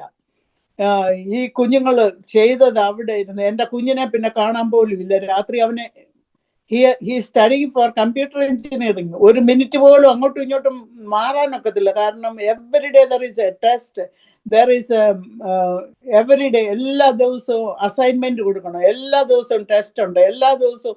അങ്ങനെ ഇരിക്കുന്ന ഒരു കുഞ്ഞൊരു കമ്പനി സ്റ്റാർട്ട് ചെയ്യാന്ന് പറഞ്ഞ കമ്പനി അല്ല, അതിൻ്റെ ടെക്നോളജി ഓൾസോ.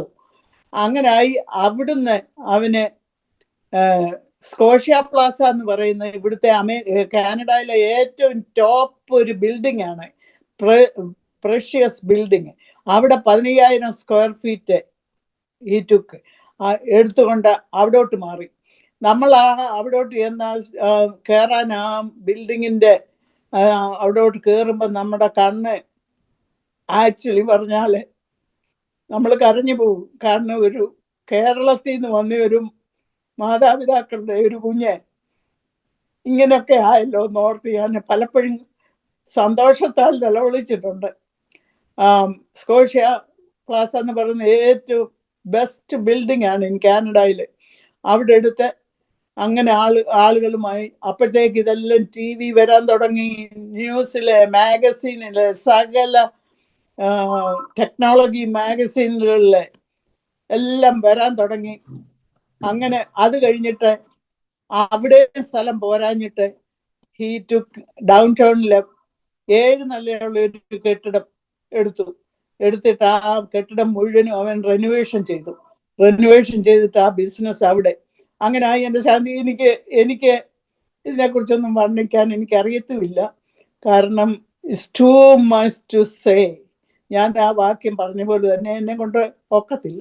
അതിന് ഈ 7 നില കെട്ടിടം എടുത്ത് റെനോവേഷൻ ചെയ്തു.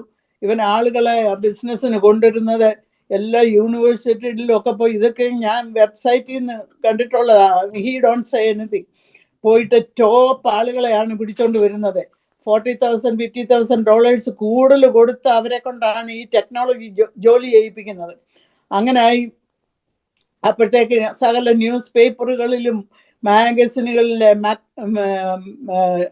അമേരിക്കൻ മാഗസിനുകളിലെ അങ്ങനെ എല്ലാം വന്ന് മനുഷ്യർക്കാർക്കും വിശ്വസിക്കാൻ വയ്യ, ഞങ്ങൾക്കും വിശ്വസിക്കാൻ വയ്യ. കാരണം അങ്ങനെ ദൈവം പറഞ്ഞ പോലെ തന്നെ ഞാൻ നിന്നെ ഉന്നതമായ ഒരു സ്ഥാനത്ത് കൊണ്ടു നിർത്തും. ഇവളെങ്ങനെ ഇവിടെ കയറിയെന്ന് അനേകർ ചിന്തിക്കും. അനേകർ അവിടെ കയറാൻ ശ്രമിക്കും, സാധിക്കത്തില്ല. അങ്ങനെ എൻ്റെ കുഞ്ഞിൻ്റെ കമ്പനി കാനഡയിലെ ടോപ്പ് 40 കമ്പനികളിൽ ഒന്നായി. Whole Canada 40 under 40.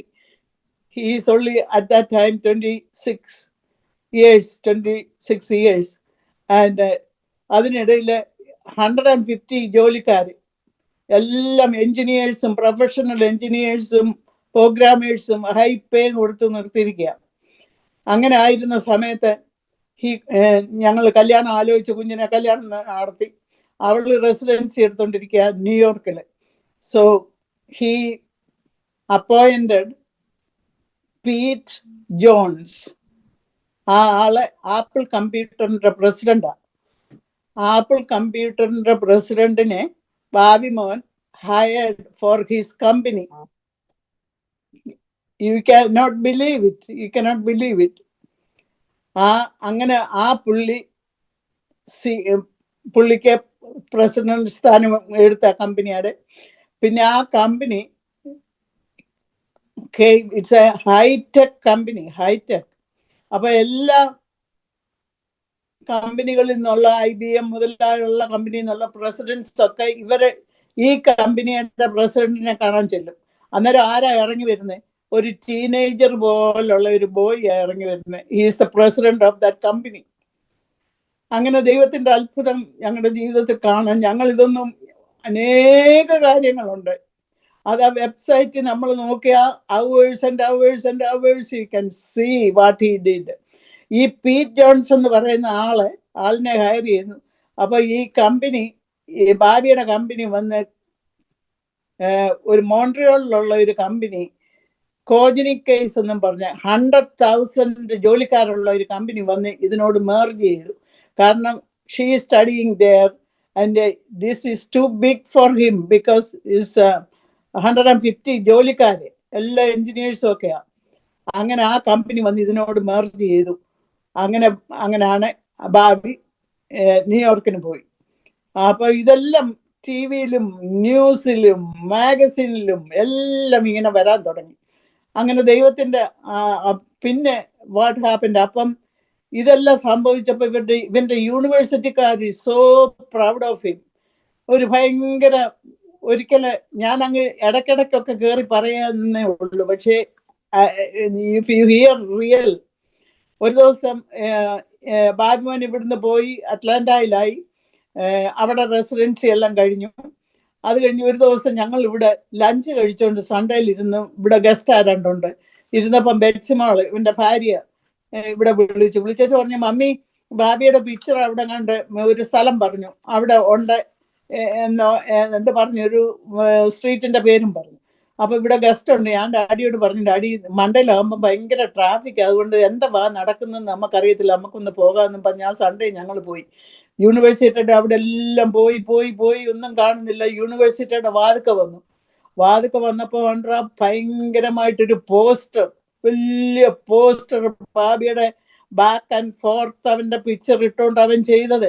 ഈ ഇന്റർനെറ്റിന്റെ ഇതൊക്കെയാ ചെയ്തത്, ഇങ്ങനെ എഴുതി വെച്ചിരിക്കുക. അവിടെങ്ങും ആരും അങ്ങനെ പിക്ചർ, വലിയൊരു പോസ്റ്റർ എഴുതി വെച്ചിരിക്കുക. അപ്പോഴാണ് ഞങ്ങൾക്ക് മനസ്സിലായത് ആ പിക്ചർ. ഞങ്ങൾ അവിടെ നോക്കി ആരുടെയൊക്കെ പിക്ചർ അവിടെ ഇരിക്കുന്നെന്ന്. ഇവിടുത്തെ ഒണ്ടോറിയോ പ്രീമിയർ റോജേഴ്സ് ടെലഫോൺ കണ്ടുപിടിച്ച ആളിൻ്റെത്. അങ്ങനെ വലിയ വലിയ ആളുകളുടെ പിക്ചറാ ടൊറന്റോ യൂണിവേഴ്സിറ്റിയുടെ വാതിക്ക് വല്ലൊരു വിടുമോ? Think about it. നമുക്ക് ചിന്തിക്കാൻ പോലും കഴിയത്തില്ല. എന്നാൽ ഞങ്ങളുടെ കുഞ്ഞുങ്ങളെ കണ്ട യാതൊരു താഴ്മ, ഇതൊക്കെ ചെയ്യുന്ന ഒരു കുഞ്ഞാന്നൊന്ന് ലോകത്തിലാണ്. ഞങ്ങൾ ഇതൊന്നും ആരോടും പറയാറില്ല, കാരണം നമുക്കറിയാമല്ലോ. സോ ഞങ്ങൾ അങ്ങനെ പറയാറില്ല. പിന്നെ പേപ്പറിലൊക്കെ വന്ന ആളുകളൊക്കെ കണ്ടിട്ടുണ്ട്. ആ കുഞ്ഞിന്റെ വിനയവും താഴ്മയും ഇതൊക്കെ ചെയ്യുന്നതാണെന്നൊന്നും ഒന്നും അറിയത്തില്ല. അപ്പം പിന്നെ അറ്റ്ലാന്റ, പിന്നെ അവന്റെ ഇവിടെ ഗവൺമെന്റ് ഒരു ഡോക്യുമെന്ററി ഉണ്ടാക്കി, ഭാവിയെ കുറിച്ച് ഡോക്യുമെന്ററി ഉണ്ടാക്കി. അതെല്ലാം ലൈബ്രറിയിലും എല്ലാം ഉണ്ട്, ലൈബ്രറിയിലും സ്കൂളിലും ഒക്കെ ഉണ്ട്. അങ്ങനെ എന്തെല്ലാം എങ്ങനെയൊക്കെ ആകണോ അതിനപ്പുറമായിട്ട് ദൈവം അവനെ അനുഗ്രഹിച്ചു. അത് ഞങ്ങൾക്ക് അനുഗ്രഹ വിഷയമായി.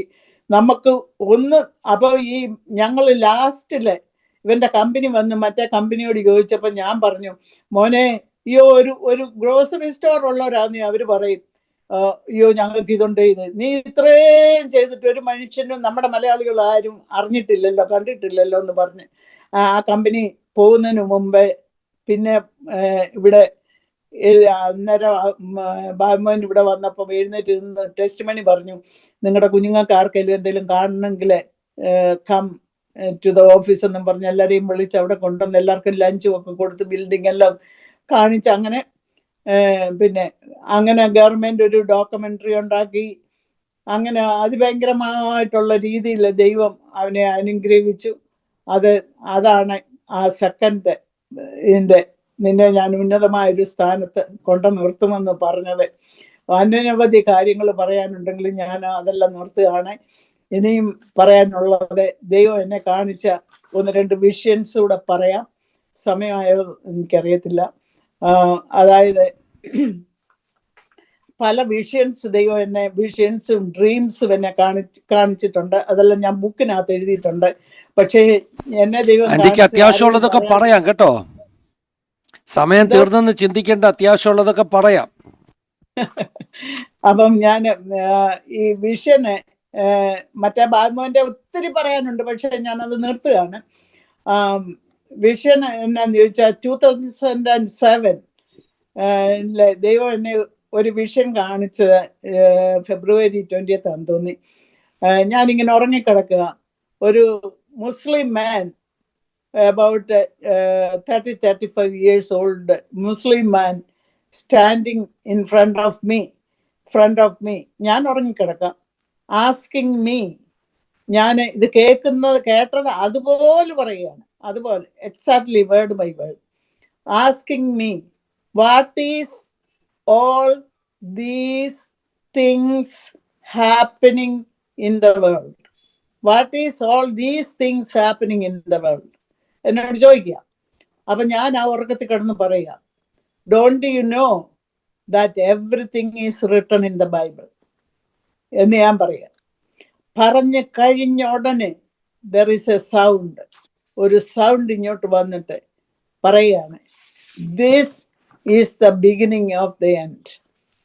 This is the beginning of the end.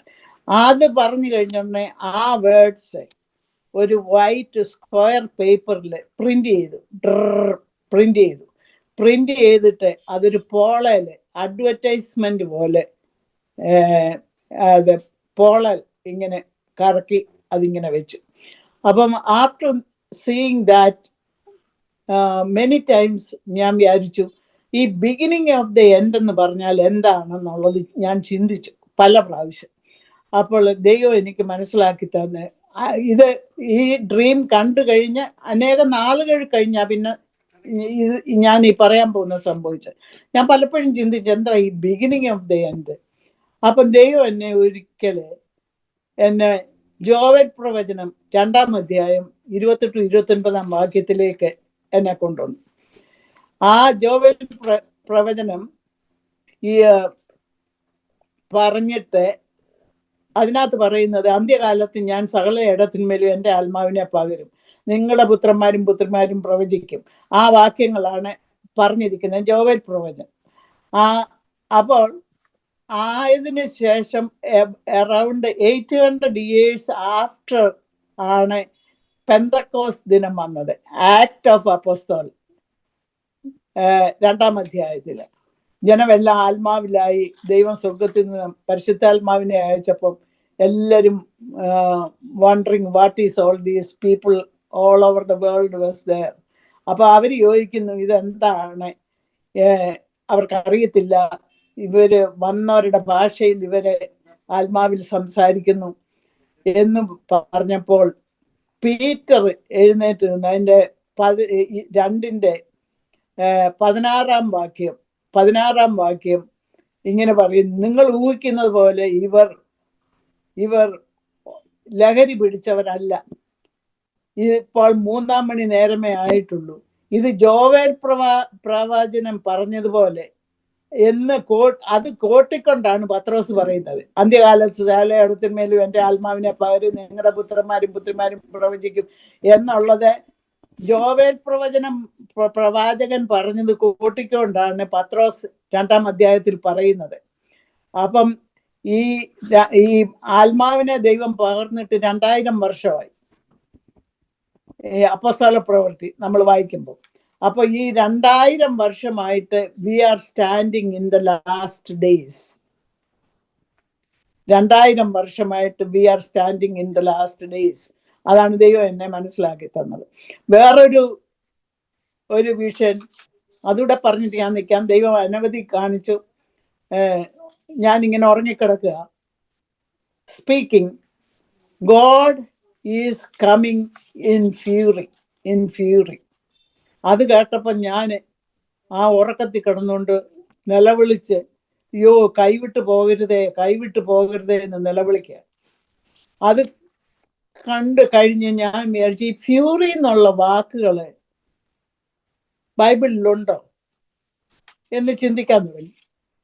ഞാൻ ബൈബിൾ വായിച്ചു നോക്കിയപ്പോൾ അനേക സ്ഥലങ്ങളിലെ ഫ്യൂറി എന്നുള്ളത് കാണാൻ നമുക്ക് കഴിയും.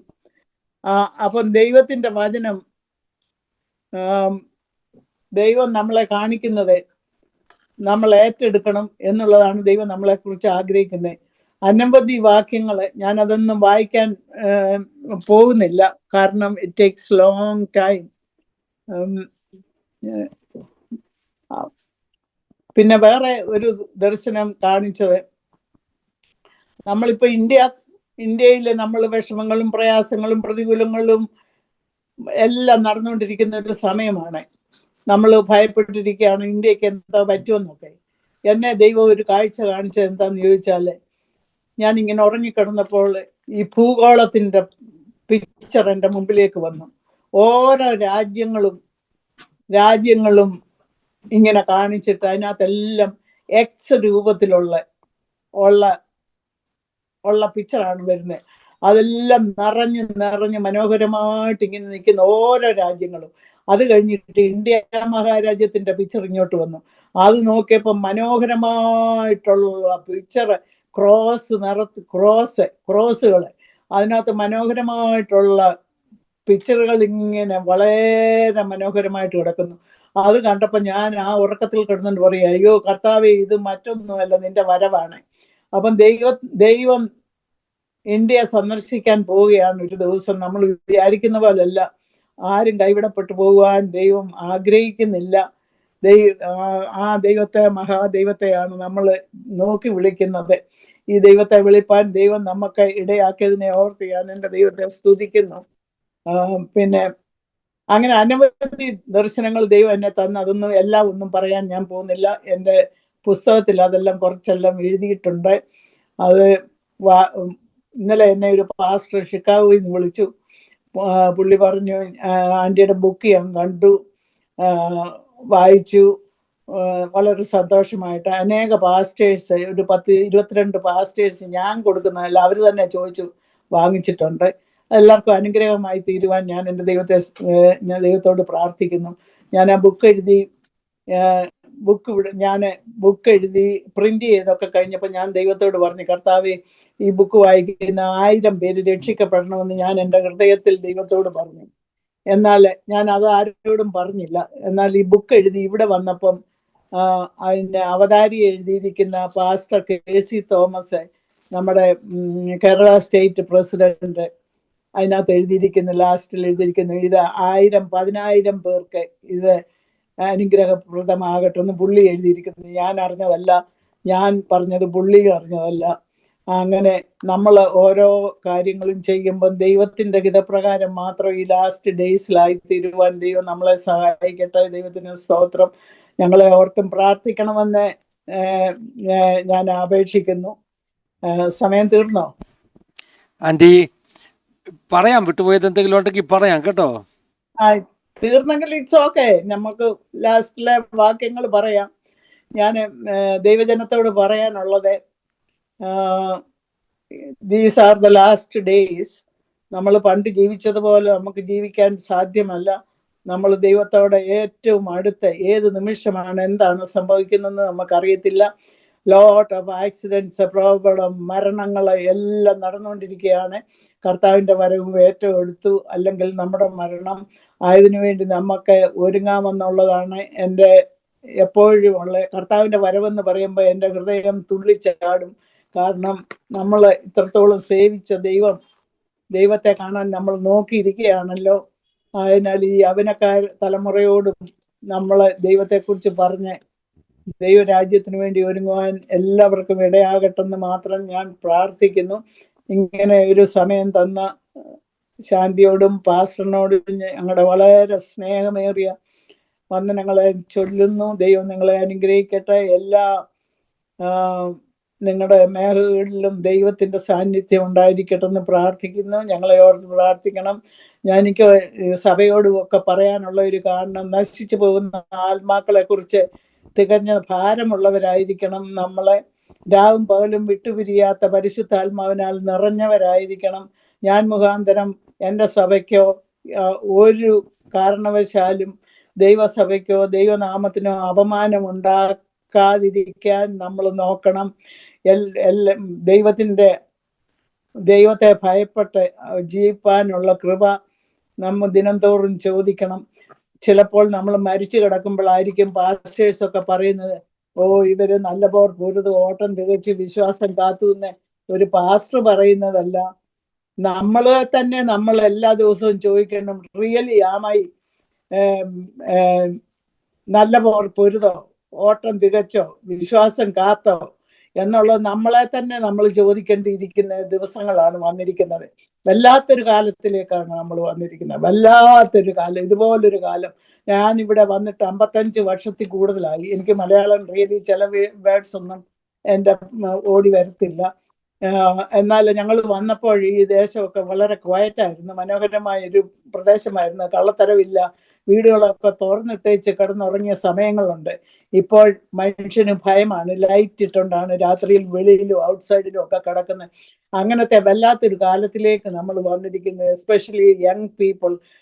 ദൈവം എന്നെ ഒരു ദർശനം കാണിച്ചപ്പോൾ ഒരു ദർശനം കണ്ടത് ഇങ്ങനെയാണ്: ഒരു ജനറേഷൻ മുഴുവൻ നശിച്ചു പോകുന്നു, ഒരു ജനറേഷൻ മുഴുവൻ. ഞാനത് കേട്ടപ്പം വളരെ കരഞ്ഞുകൊണ്ട്, ദൈവമേ നീ അത് ചെയ്യരുതേ, ദൈവമേ നീ ചെയ്തതേ എന്ന് പ്രാർത്ഥിച്ച് ഞാൻ ദൈവത്തിന് സ്തോത്രം.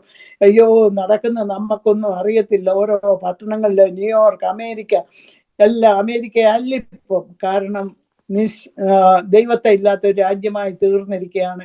അതിനാൽ നമ്മുടെ കുഞ്ഞുങ്ങൾക്ക് വേണ്ടി നമുക്ക് പ്രാർത്ഥിക്കാം. നമ്മുടെ ജീവിതം മറ്റുള്ളവർക്ക് മാതൃകയായി തീരുവാൻ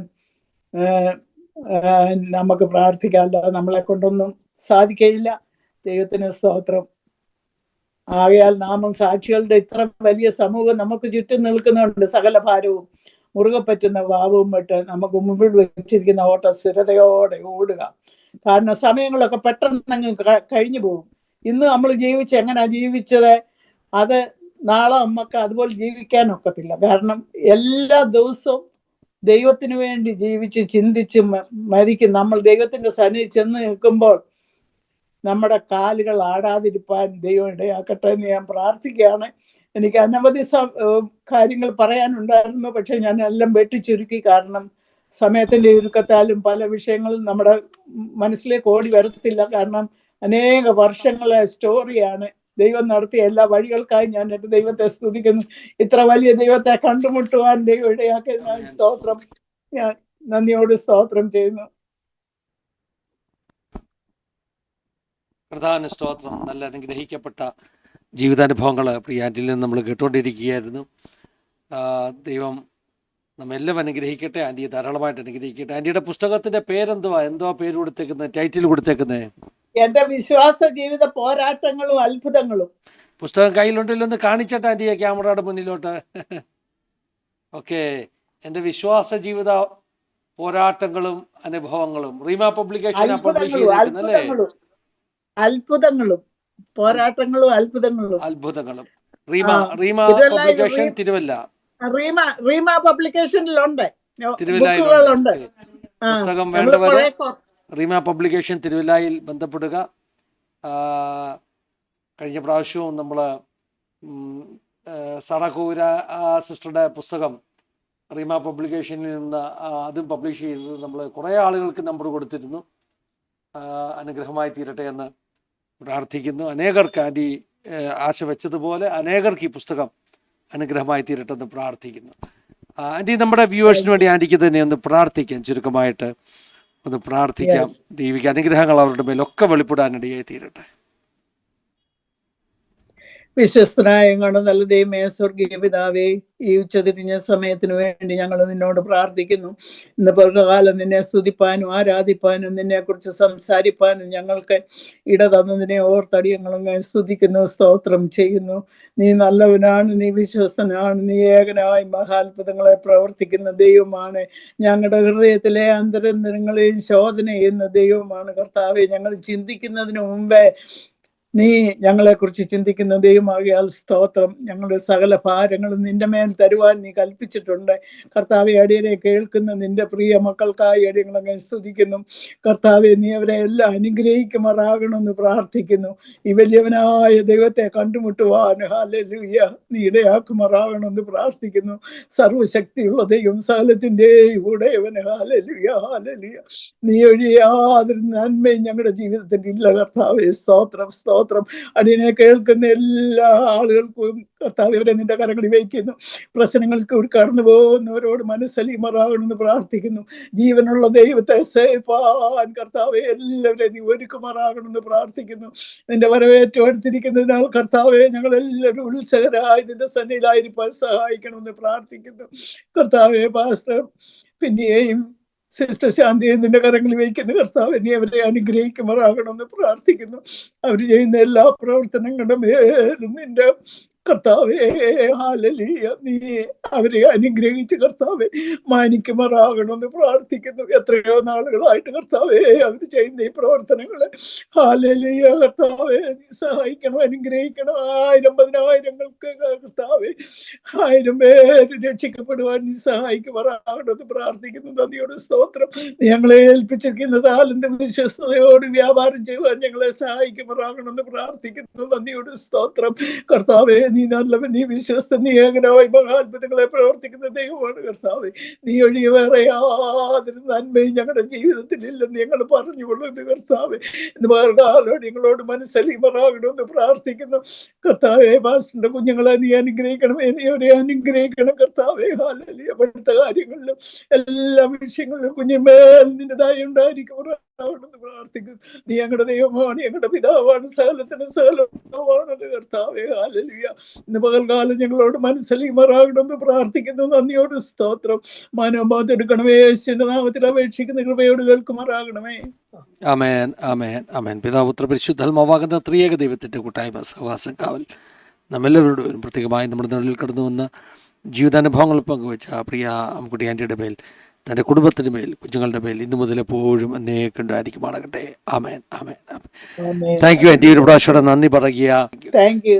ആരും കാനഡയിൽ ആ കാലത്തൊന്നും പോകാത്തൊരു കാലത്തല്ലേ ആൻറ്റി കാനഡയിലെത്തി. എത്ര വർഷമായെന്ന് പറഞ്ഞാൽ 55 വർഷം, 55 years. More than that. ഏത് ഇയറിലാ? ദൈവം അടുത്ത് തന്നെ കൊണ്ടുവന്ന ഒരു മനുഷ്യനല്ല. ഏത് ഇയറിലാ ആൻറ്റി?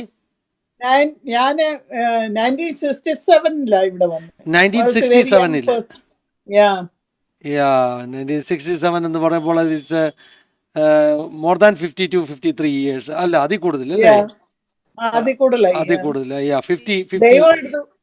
58 years ആയി.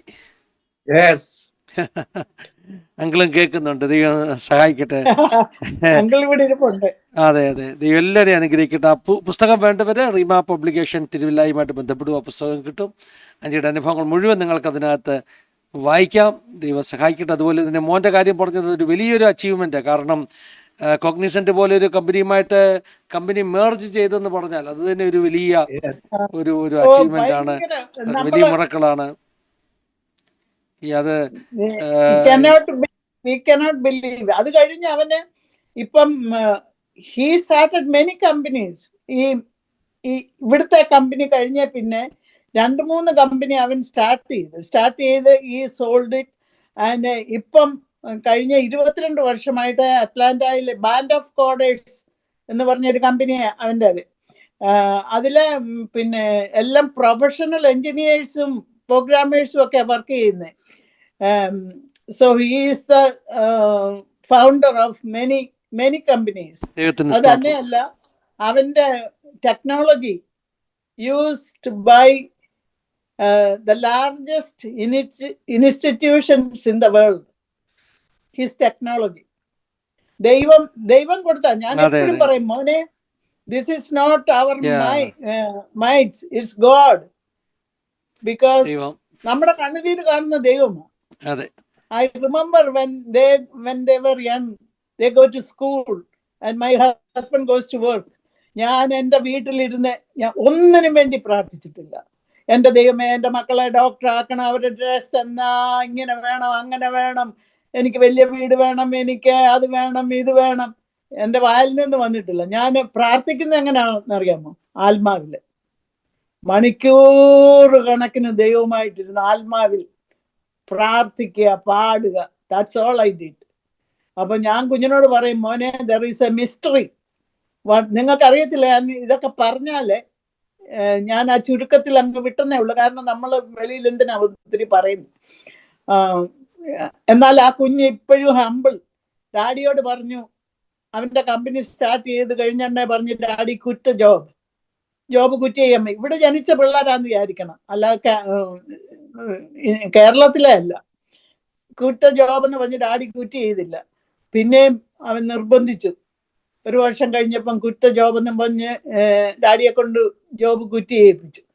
ക്വിറ്റ് ഈ സപ്പോർട്ടേഴ്സ് ഒരു സൗണ്ട് പോലും അവന്റെ വായിന്ന് വരത്തില്ല.